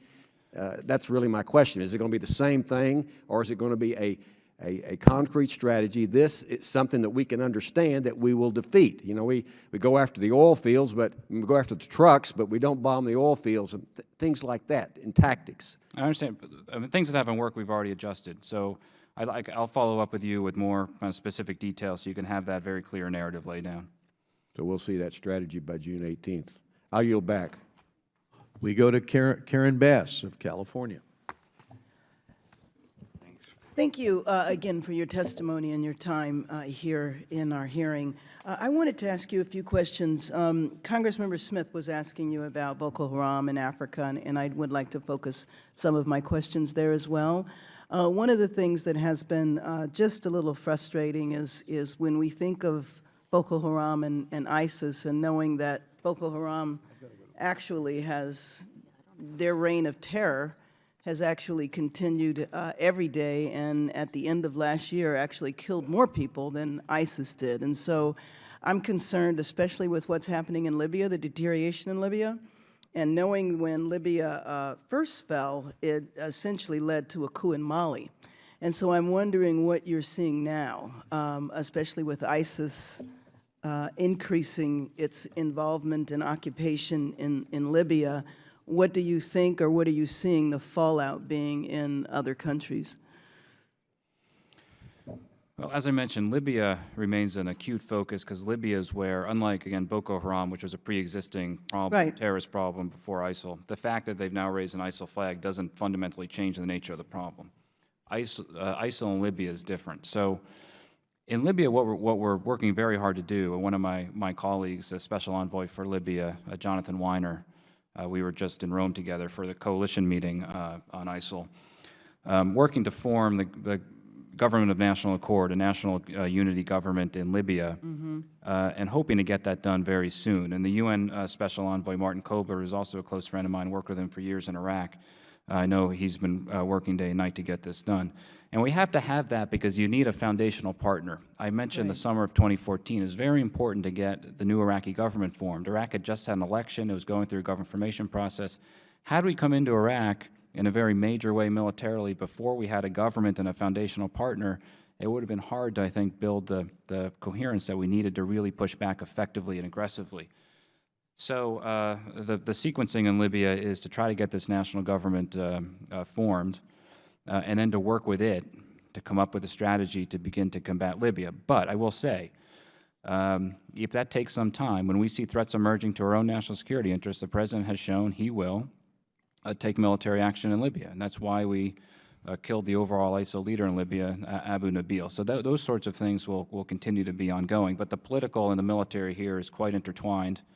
And so we're hoping to get that government formed very soon. And so while we're doing that, and I absolutely understand and recognize the significance and importance of that, are you seeing, though, any involvement in terms of either ISIL folks moving south or moving weapons, which is what was the situation in Mali? While we're working to stabilize the government, and I absolutely understand that. What I have seen, Congresswoman, is the flow north to Libya, primarily. They seem to be in Libya doing what they did in Syria, establish state-like structures. So insert right in the central coast, and then they're trying to establish, you can see training camps popping up elsewhere, but they're trying to establish that state-like structure. So they are, and their own Dabiq magazine, their own open source magazine says, come to Libya. They're trying to flow resources to Libya. If they can establish themselves there in a very rooted way and get rooted, then the risk will be it flows outward. I see. So we're going to try to make sure that they can't do that. So, back to Boko Haram, and I understand Boko Haram was pre-existing and all, and the significance of them raising the flag, if it was more symbolic. Are they getting any resources, any of the financial resources from ISIL, or really was it just symbolic? We've seen some media coordination, so some of the Boko Haram media products have been a little more sophisticated, which shows some connections with ISIL. But again, not the type of direct weapons flow finance, just because Boko Haram was already a self-contained entity. But we have to work with the Nigerians to get at the Boko Haram problem, period. Whether it calls itself ISIL or Boko Haram doesn't really matter. It's a fundamental problem. And so the attack that took place in Mali recently, it took place right after France. What do you know of that in terms of its relationship to ISIL? I believe it was an al-Qaeda. Yeah, so this is where things, we don't want to paint with too sharp a brush because al-Qaeda often has the same goals. That was an al-Qaeda attack. That was not an ISIL attack. But it doesn't matter. It doesn't matter if ISIL's attacking a hotel or al-Qaeda's attacking a hotel. These are huge problems. So Mali, the French have really taken a major lead on the Mali side, have degraded that network, but obviously it's still able to launch attacks like that. Thank you. Thank you, Ms. Bass. Mr. Cook of California. Thank you, Madam Chair. Thank you, Mr. Ambassador, for being here. I don't envy your job. Very, very difficult. I don't have your sense of optimism about Syria with the Russians supporting him. I think it's going to be very, very tough to dislodge him. Picking up on that question of the Turks and the Kurds, point blank, is there any hope for a separate homeland for the Kurdistan. I don't think geography favors it, but we've disappointed the Kurds so many times, and after all the fighting and everything else, and particularly with the pressure with the Kurds, I just don't, I think we're going to betray them again. Can you comment on that? Well, the Kurds, and I've dealt with my friends, the Kurds in the Kurdistan region of Iraq for almost a decade now, and you're right, there's a historical memory of what happened to the Kurds after World War I, which is something I think we have to all recognize and be quite sympathetic to. The Kurds in northern Syria, we've developed a relationship with over the last 18 months or so in the counter-ISIL campaign. And I was able to go into northern Syria last week and meet a number of them. And they have the same, it's a very similar historical narrative. However, at this moment in time, creating new independent states is not something I think that would be particularly stabilizing. So when it comes to the northern Iraq and the Kurds, as I mentioned, I think before something like that can be discussed in a serious way, first you have to get ISIL off the southern border. It's all jihadistan on the entire southern border of northern Iraq and the Kurdistan region. Second, the economic situation has to stabilize. And third, the political situation has to stabilize. So right now, I think the Kurds of northern Iraq recognize this. Nobody is trying to do the impossible and create a unified Iraq that is a glowing democracy, but a federal Iraq, which is defined in their constitution, which empowers local leaders, empowers the Sunnis in the provinces, empowers the Kurds in northern Iraq, empowers the Shia in southern Iraq, is something that is realistic. It's interwoven in Iraq's constitution and something we very much support. Okay, thank you very much. The other question I had was, I just got back from the Middle East, and a couple of things. Incirlik. Our sorties from Incirlik really help our pilots from the Gulf states. 8 hours flying down there. I don't know how they do it. I really don't. The problem is, in the past, is the Turks have been we'll control all the air operations about Incirlik, and I just hope that doesn't go back to the way it was, say, a year or 2 years ago, where they had almost complete control over air ops and what was going in. And I know that's kind of a military/foreign affairs question, but I'm very nervous about Erdogan and the politics and how that affects that particular base. And I'm not really sure sometimes why we even have it there, other than it's very close to the Middle East. So that is a question for my military colleagues, but I've been to Incirlik. I've met our pilots there. The agreement when it comes to the anti-ISIL campaign is that those planes fly within the air coalition of the counter-ISIL campaign, which is coordinated out of Qatar. And so we do every day, there's an air tasking order which goes out. And so those planes out of Incirlik are integrated with that. Yep. So it's part of the overall cohesive campaign. No, and I just got back from Qatar, but I'm just very nervous about the politics of Turkey. The last question I had was about Saudi, the Gulf states, and everything else. Sometimes I think we're led to believe that their number one focus is ISIS. No, the impression I have is it's all about the war in Yemen. And their forces and everything else, yeah, we're committed to that. But the states that I talk to, it's all about what's going on with Yemen, and particularly the influence of the Saudis in leading that coalition there. Could you comment on that?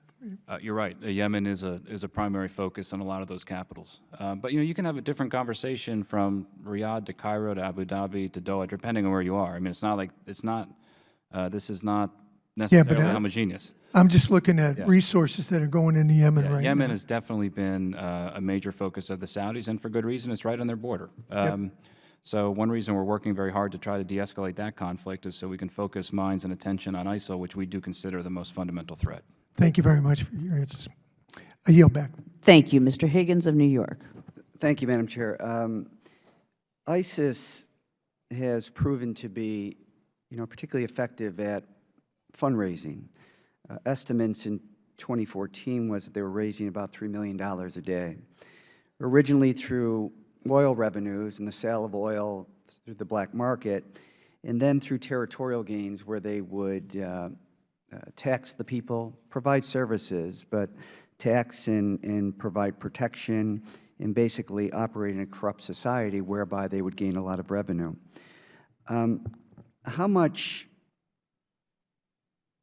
is known about ISIS funding from Sunni Arab countries, particularly Saudi Arabia, who I think views the existential threat to them, Iranian territorial gains in Iraq, clearly, with the direct involvement of Qasem Soleimani, and in Syria, under an Alawite government, which is a variant of Shia.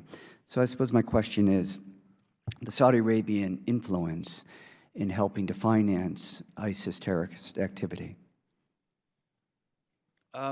We certainly don't see any indications of that, and the Saudis have been very close partners on the counterterrorism side for some time. What makes ISIL different than Al-Qaeda, some of these other jihadist groups, is that they don't really rely on outside financing and funding. When there was some evidence of that, we've worked with Kuwait and others to really shut that down. Our colleagues, my colleagues in the Treasury Department, Adam Zubin and others, have done a great job on that, and Danny Glazer. But what makes ISIL different, because as you said, Congressman, it controls vast swaths of territory, there's millions of people under its control, it acts through taxes and extortion to have a revenue base. So to cut at its finance streams, very early on, a couple years ago, we might have said, oh, there must be a lot of outside funding coming in. But in fact, it's locally generated. So that is why we're at, and it's true, the French were led in this after Paris. We, of course, helped them. But cutting off their ability to move oil, cutting off their ability to move energy supplies, cutting off their ability to store cash, which is something we've done in Mosul. So to cut off the finances, you have to focus on that core in Iraq and Syria, where it's controlling territory and resources. How many U.S.-led airstrikes in Iraq and Syria in the past year? I mean, total airstrikes, Congressman, it's about 10,000 now. I can get you the breakdown. I mean, total airstrikes as of yesterday, 9,901 to be specific. There's about 6,615 in Iraq, 3,286 in Syria. The U.S. has conducted more than 7,000 of those, and the rest of the coalition about 2,300. And in the past year, ISIS has lost 40% of its territorial gains in Iraq and 10% of its territorial gains in Syria? Yes. Okay. ISIS, the one thing that's constant in reading, Michael Weiss's book, ISIS Inside the Army of Terror, Joby Warwick's book, Black Flags, the one thing that seems constant about ISIS is change. And ISIS has evolved in its reach and organizational ability. The ISIS presence in Libya, I think, is particularly disturbing. It's a pivotal stronghold in North Africa. There's a lot of instability to exploit in Africa. You've got 55 countries in that continent, many of which are very, very unstable, from South Sudan to there's a lot of countries to exploit. So, my concern is that while we may be influencing a loss of territorial control in both Iraq and Syria, what about the ISIS threat in expanding into other countries in the continent of Africa? Again, it's a great question, and as we analyze it and as we discuss this with intelligence services and the governments in all of these different capitals all around the world, the common theme we hear, I mean, I've heard this from Malaysia to Brussels to the Gulf, is that this false notion of this caliphate is what is drawing so many young people to this dangerous movement. And that is why we're focused on the core and shrinking that overall territory. And its narrative in those books that you mentioned, its narrative was one of expansion and conquest. So we had to show that actually you're not expanding, you're actually shrinking. And if you go join this phony caliphate, you're not going to live a glorious life with ice cream cones, which is in their propaganda. You're actually going to die a pretty miserable death there. Now, some of these people want to go die a miserable death, and we're happy to oblige them. But we have to shrink the caliphate, their phony notion of a caliphate, in order to also dry up the global networks. That does not mean, as we defeat ISIL, that there won't be a global jihadist terrorism problem under different banners. That's something that is going to be with us for some time. Thank you. Thank you, Mr. Higgins. My Florida colleague, Mr. DeSantis. Mr. McGurk, you just said that there will still be a global jihadist problem, and I agree with that. And I noticed in your written testimony that there was not any reference explicitly to either Iran or Hezbollah, particularly with respect to the destabilizing role that they both play in Iraq and in Syria. You know, they've murdered Sunni civilians. And, you know, Assad obviously drives people, Sunni Arabs, who if the choice is between a militant Shiite force or government backed by Iran and ISIS, which is at least Sunni, many of them, unfortunately, you know, are driven to ISIS. So was the exclusion of Iran's contribution to the problem deliberate, or was that just something that you omitted? No, certainly not. Let me take it on directly. You know, when Mosul fell in the summer of 2014, Grand Ayatollah Sistani in Najaf issued a fatwa saying, everybody rise up and protect the country. And it was a really critical moment. And, you know, had he not done that, I think it would have been actually very hard to check what ISIL was doing, because they were just on a rampage, and it caused a massive panic in the country. You had about 80,000 volunteers kind of rise up and join the ranks to defend Iraq. Most of them in those early days are Shia from the south. Most of them are nationalists. They answer to the government, but there is a segment of them, you know, maybe 10 to 15,000, who are actually answerable to militias that are controlled by Iran.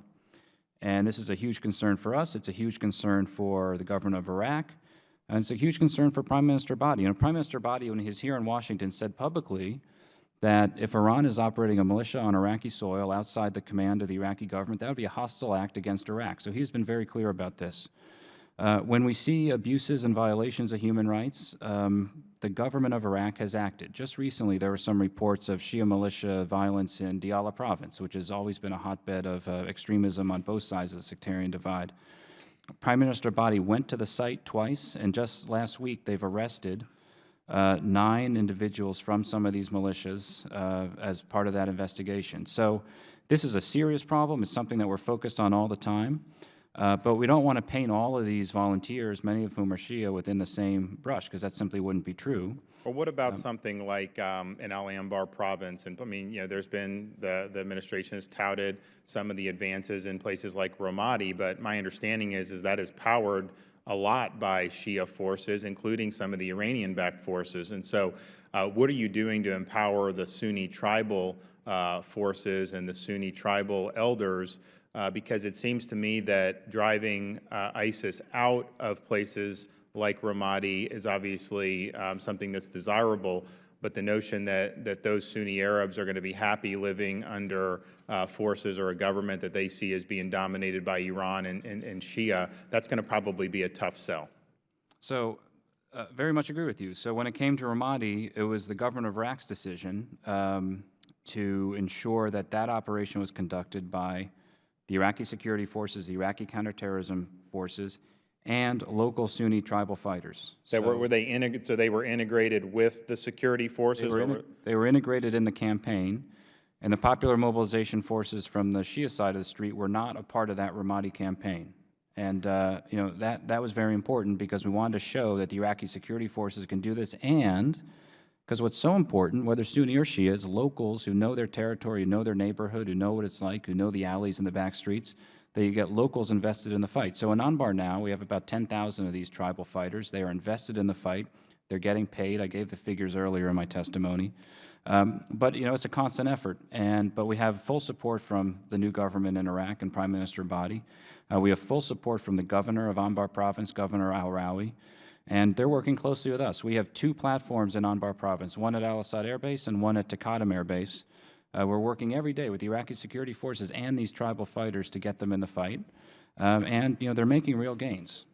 They were just on defense. Now they're moving on offense. They're doing operations. So it's moving the right way. Just final question will be with respect to the Kurds, and I think a lot of my colleagues share their view. I think that they're pro-American forces that we should be supporting. But Turkey does not accept the actions of a lot of the Kurds. There's problems there. So you have one of our NATO partners essentially opposes some of our battlefield allies, and so. Can you address the conflict there between Turkey and some of the Kurdish fighters? Let me first say Turkey faces a real threat from the PKK. So we have to recognize that this conflict between Turkey and the PKK, which flared up again over the summer, began, if you run the timeline, when the PKK killed a number of Turkish police officers. And I've been very clear about that. Turkey has a right to respond in its own self-defense. At the same time, this conflict has now escalated to the point where we want to work very hard to try to de-escalate it. And Vice President Biden discussed this with President Erdogan last week. Because the more this is going on, the more it drives people to the ranks of really extreme militarism, which is very dangerous. So we want to protect Turkey against the PKK, and that's something we're going to help them do. We're going to continue to help them do. But we also want to strengthen the Kurds in northern Syria. The Kurds in northern Syria have joined a conglomeration built a coalition force with Arabs and Christians and Syria. I met a number of them. Under the banner of the Syrian Democratic Forces, they've just put out a political platform. It makes clear that they want to be part of Syria. It makes clear that they want to have positive relations with their neighbors, which means Turkey. They don't want to interfere in those relations, which means distancing from any relation with the PKK. This will remain a work in progress, but something that we're going to work on every day. But most importantly, we will continue to work with Turkey to protect itself against PKK militarism, which is extremely dangerous and which is killing Turkish soldiers and police officers every day. Thank you, sir. Thank you. Now we move to Mr. Sherman of California. First, I know the visa waiver program was mentioned earlier about the idea that those who visit Libya, I want to point out the visa waiver program is not a right that we extend to all Europeans, and reducing it doesn't show that we would hate Europeans. We don't provide visa waivers to people from Brazil, and we love Brazilians, et cetera, and many of other, and I believe we don't have a visa waiver country with any of the a visa waiver relationship with any of the Latin American countries that are our allies. But I would also point out that those we want to focus on who have visited Syria and Iraq to work with ISIS, they don't have a stamp on their passport from Syria. They don't have a stamp on their passport from Iraq. They have a stamp on their passport for Turkey. And we ought to be looking at whether we should provide visa waiver to those who have visited Turkey. At the same time, we have to look at our European friends and make sure that they don't just give a new passport to somebody who doesn't like the stamps on their old passport without telling us that it did have a stamp from Libya or from Iraq or from Turkey. And so I do think we're going to have to look at this visa waiver idea, but as long as any European can just get a new passport that does not, and then have visa waiver without letting us know that they visited Turkey, Syria, or Iraq, or Libya, we're going to have a problem. But I want to focus on questions. We were serious in World War II. We had a strategic bombing program designed to destroy the economic capacity of occupied Europe. I believe we killed 90,000 French civilians. And then we were welcomed by the French people as liberators. We were serious in that war. We won that war. De Gaulle never paid French civil servants in occupied France. De Gaulle did not arrange to provide food and fuel to those living in a Nazi-exploited occupied France. The Iraqi government has told us that they've finally stopped paying the civil servants in ISIS-occupied areas. Is that true? Are civil servants who live in ISIL or ISIS-occupied territory able to leave, get their money, and then go drive back to Mosul? Or have they finally stopped paying people who are taxed by ISIS? Or don't you know? No, thank you, Congressman. I've actually worked on this quite a bit. So the Iraqi government made a decision, passed through their cabinet last summer. I've got very limited time. Are they still paying the civil servants or not? No, they are not. And even if the civil servant leaves, they can't get their money? The salaries paid to people living under ISIL control are held in escrow. So when those areas are liberated, they'll get. Oh, wait a minute. If somebody just drives from Mosul, goes down to Kirkuk, can they pick up the money that's being held in escrow for them? If they're living in Mosul, they should not be able to do that. Okay. Well, you should check on that because I'm told they can get their money and then go back. But we also have a bombing in World War II, we bombed electric generation facilities. In Iraq, the Iraqi government provides free electricity to ISIS. Are we willing to bomb the transmission lines through which that free electricity flows to Mosul? The problem in Mosul is that a lot of the electricity in Mosul comes from the Mosul Dam, and we have to keep the Mosul Dam running to... Well, we keep it running, but why why use it to supply electricity to ISIS? Well, this is it's a sophisticated engineering issue because we don't want electricity going into Mosul. It's not a sophisticated. It's a sophisticated political question. You don't have to send electricity to Mosul. Don't tell me that that the dam breaks if you don't send electricity to the enemy.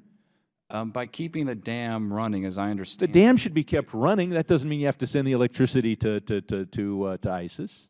we don't want electricity going So into those bomb the transmission lines right outside, inside or outside of ISIS-controlled territory. something we've looked at, and we'll look at it again. Okay, I'll get you an answer you've on looked the at it, but you details. won't We'll tell get us you an why answer you're on the not details. doing it, will you? We'll get And you. why does the Iraqi government provide electricity to Mosul for free? And is that consistent with the approach we took in World War II when we were serious? Probably different than the approach in World War II, but nobody is more anti-ISIL than the guys I know in the Iraqi government. There is a debate between local leaders and the government about we don't want to drive the population into the hands of ISIL in some of these areas. But the issue of electricity in Mosul is something I can get you a very detailed, specific answer on. I'll do that. I look forward. Finally, we had a zero civilian casualty approach to our strategic bombing. So we weren't hitting the tanker trucks. Now, again, if we had had a zero civilian casualty Mr. approach... Sherman, you're over your time, so finish your question, and maybe he could give a final answer. Obviously, in World War II, we hit trains and trucks and factories. Are we hitting ISIS's economic targets, even knowing that will cause civilian casualties, for example, oil tanker trucks? I addressed the issue of trucks earlier, Congressman. Yes, we are hitting the trucks. We're trying to do it in a way that limits the possibility of killing the truck drivers, but we've actually figured out a way to do that. But the trucks are not moving. Are we willing to hit the trucks while they're being driven? Well, we figured out a way to hit the trucks, and the trucks are not being driven. In other words, you're only willing to hit the trucks when they're parked, and if they're being driven, you won't hit them. Well, we don't want to needlessly, and I'd really defer to my military colleagues here who work at this very closely. We don't want to needlessly. I yield. Thank you, Mr. Ambassador. Thank you, needlessly Mr. take the Sherman. lives of Dr. Yoho of Florida. Thank you, Madam Chair. Mr. Sherman, I feel your anxiety and your pain. I feel the same way.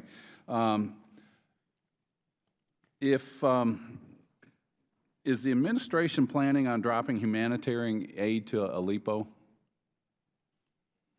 I think in the pretty much a yes or no. Well, I think we're looking at all options on the humanitarian side right now.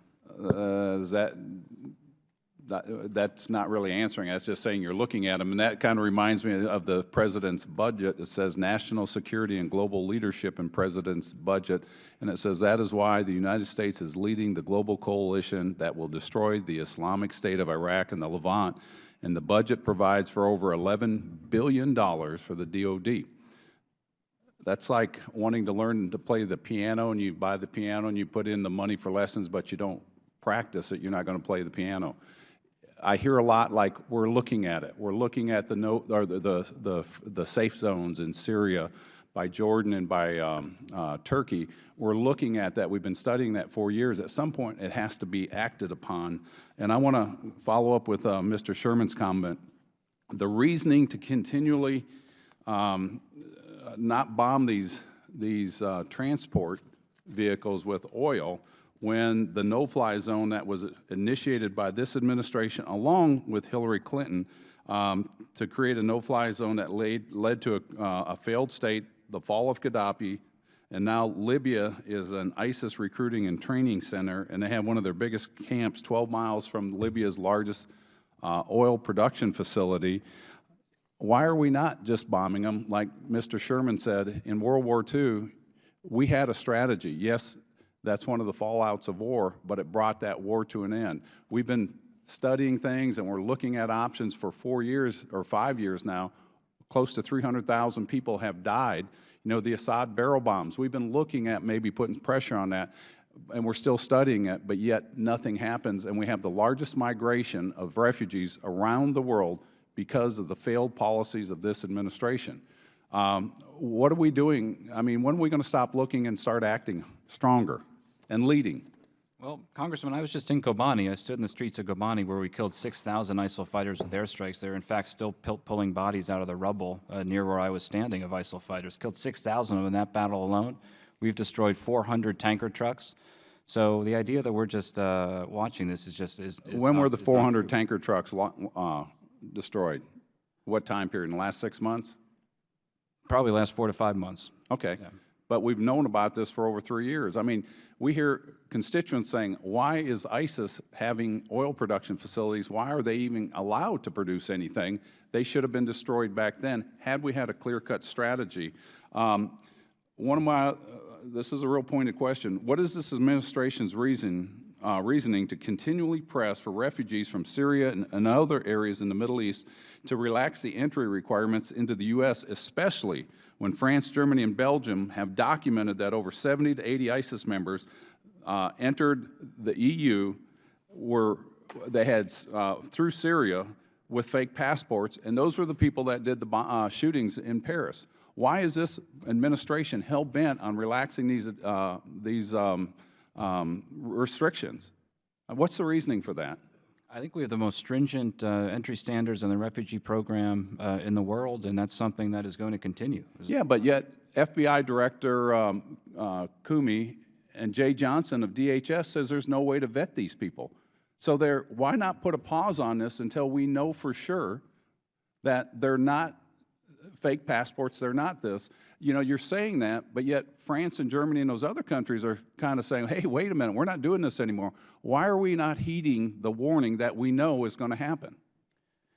Again, I think I defer to my colleagues who work this issue every day, and I can get you a more detailed answer, but we have one of the most stringent refugee admissions processes in the entire world, and that's why I'm not aware of any terrorists who have entered through the refugee program.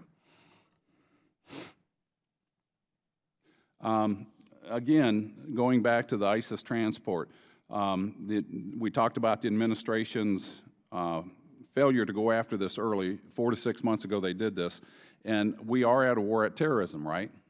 And ISIS is the terrorist organization that we're in conflict with. And I don't know what poll you have, but I sure wish you guys would crank down on this administration and say that, because what I see is a reckless endangerment and a dereliction of duty on our national security by this administration, and I hope you would help them straighten that out. I yield back. Thank you so much, Dr. Yoho. Now, my other Florida colleague, Mr. Deutsch of Florida. Thank you, Madam Chairman. I just, on the subject of reckless endangerment, as long as we're talking about some of these issues, I'm not going to ask you, Mr. McGurk, to comment on this, but it's really hard for me to comprehend how we have this entire hearing with all kinds of accusations made about the administration's policies, the request that the administration actually take certain actions, only to have you explain that we're taking them, and then the criticism would be, well, why didn't we take them sooner, when the concern that we have about fighting terrorism, at least in one small respect, can be addressed if we simply acknowledge that individuals who can't fly into this country because they're on a terrorism watch list can still, if they're in this country, go to any gun store and purchase a gun. I don't understand it, and if we're going to talk about reckless endangerment, that's something that this Congress ought to be doing, that the Speaker ought to allow us to have a debate on, and it's impossible for me to understand how, after this entire hearing, that single step that could, that's logical, that has the overwhelming support of the American people, has yet to be done. Now, Mr. McGurk, I want to circle back to a comment, an exchange you had earlier on Iran. The focus was really on Iraq, but I want to talk about Iran's activities in Syria. And the question I have is really straightforward. After the Iran nuclear deal and implementation day, which has now passed, has that had any impact in the way that we interact with the Iranians with respect to their activities on the ground in Syria, both supporting Hezbollah, propping up Assad, but at the same time fighting ISIL? Congressman, thanks for your question. Iran, since the nuclear deal, they are a part of the Vienna process. They're at the table with Saudi Arabia, Qatar, Turkey, everyone else. So that is significant.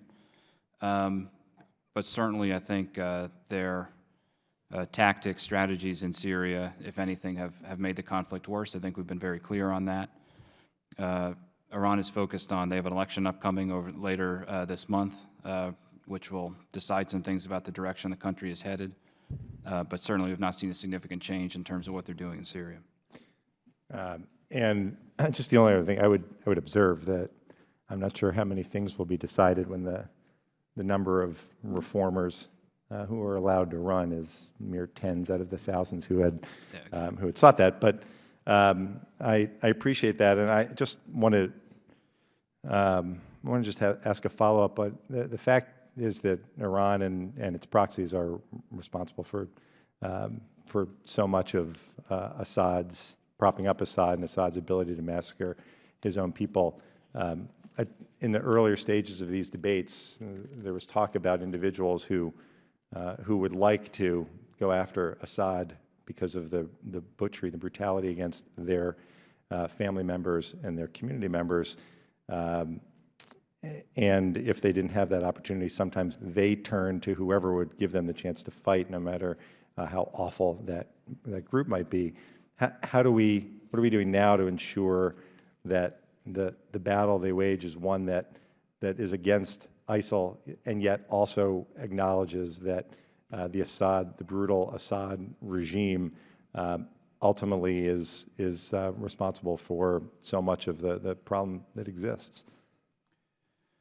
This is a real problem, because so long as the conflict between the regime and the opposition is running at full bore, which it is right now, enabled by the Russian air campaign, the pool of fighters, particularly in those parts of the country to fight ISIL, are reduced. So I discussed in some detail north of Aleppo, the Mare line. Groups we were working with to fight ISIL have now peeled off to fight the regime, again, which is why the Russian air campaign in this respect has made the fight against ISIL more difficult. And finally, I know the chairman joins me in telling you that while first I want to commend you personally for your efforts in helping to secure the release of American citizens who have been held in Iran. As you know, my constituent Bob Levinson was not among them. I was with the family this morning over on the Senate side at a markup of a resolution that we're going to be taking up here. They deserve to have that same feeling of joy and relief that the other families are now feeling. And I just can't emphasize strongly enough how important it is for us, for the American people, and for you specifically to be unrelenting in your efforts to bring Bob home. Congressman, I assure you, the issue with the prisoners was one of the most difficult things I've ever done. I've gotten to know the families quite well. I've met the Levinses a number of times. I saw them in the West Wing yesterday before they saw the president, and we certainly will not cease in our efforts. Thank you so much. Thank you for that, Mr. Deutsch. Mr. Keating of Massachusetts. Thank you, Mr. Chairman, Madam Chairman, and thank you for having this hearing. I'd like to thank Mr. McGurk for his service and the work you've done.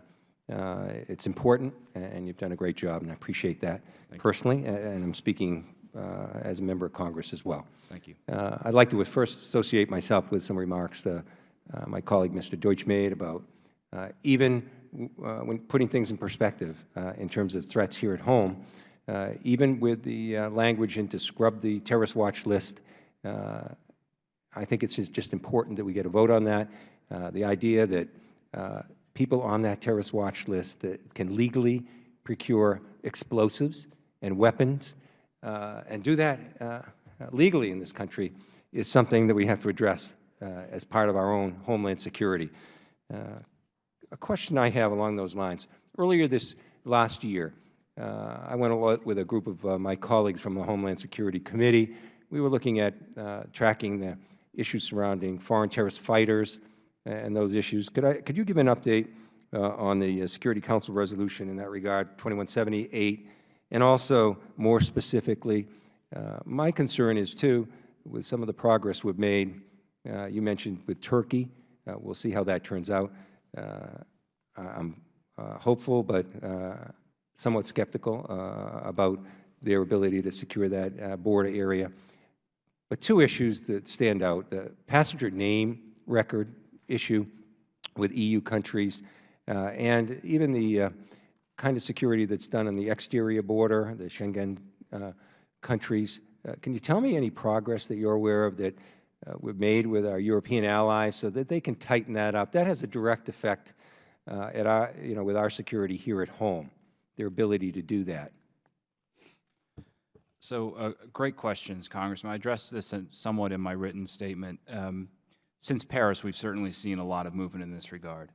The first step was to focus international attention on this problem, and then to get something concrete out of it, which was Resolution 2178, which came out of the UN General Assembly in 2014.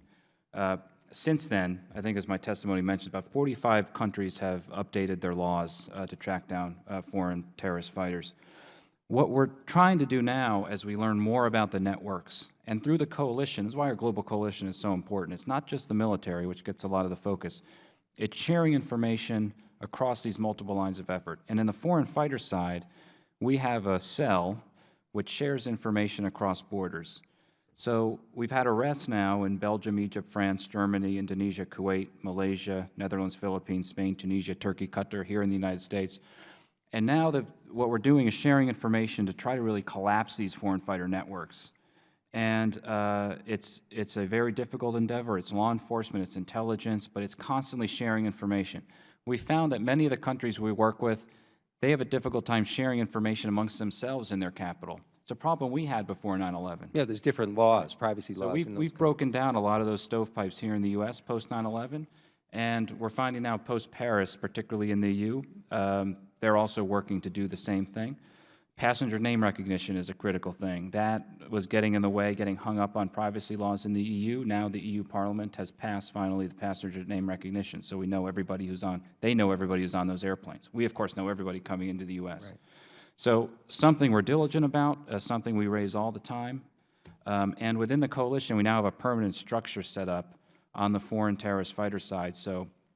And it's a permanent platform now, constantly sharing information and figuring out connecting dots. It's led, as I mentioned in my testimony, to a number of FBI investigations. This came right out of our coalition activities, and it's something that we're going to continue. Great. Quickly, one other question before my time expires. There have been written reports out there that these terrorist fighters, that their salaries and the money they're getting has been cut by as much as 50%. What do you know about those reports? How real are they? And obviously, what kind of impact would that have on their recruitment when this begins to break down? Because we're trying to hone in and really damage their ability to finance this terrorist activities. Again, a very good question. And one reason we decided to go after these bulk cash storage sites, particularly in Mosul. Look, they're right in downtown Mosul. To answer some of the questions from your colleagues earlier, is there a risk that some civilians might lose their life in an airstrike like that? The answer is yes. However, the judgment was it's important to strike those sites because this is how they're paying and recruiting their fighters, and we eliminated those sites. But I just want to go back. We're very careful about civilian casualties for a reason. You know, we're not going to be like the Russians or some others who are just using dummy bombs on civilian areas and trying to kill people they consider extremists. This has been the most precise air campaign in history, and we're very proud of that. It's also, I think history will show, has been one of the most effective air campaigns in history. And what we've done to ISIL's finances, by a careful fusion of intelligence, sharing information across the coalition and within the U.S. government to identify the targets and then to action those targets, is something that takes time to piece together. Sometimes it takes longer than we might want, but we have pieced it together. We've now done those airstrikes. They've been very effective, and as you said, they have led to very credible information we have now that ISIL has cut its pay to foreign fighters by nearly 50%.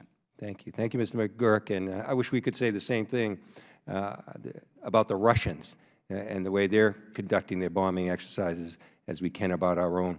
exercises. I yield back, Madam Chair. Thank you so much, Mr. Keating and Mr. McGurk. We appreciate the time that you took with us this morning. I know that you're headed to the airport to continue your work, but ISIS is an incredibly dangerous threat that is global and continues to grow, and the committee looks forward to continuing to work with you on this important issue. With that, the hearing is adjourned. Thank you so much. Safe journey.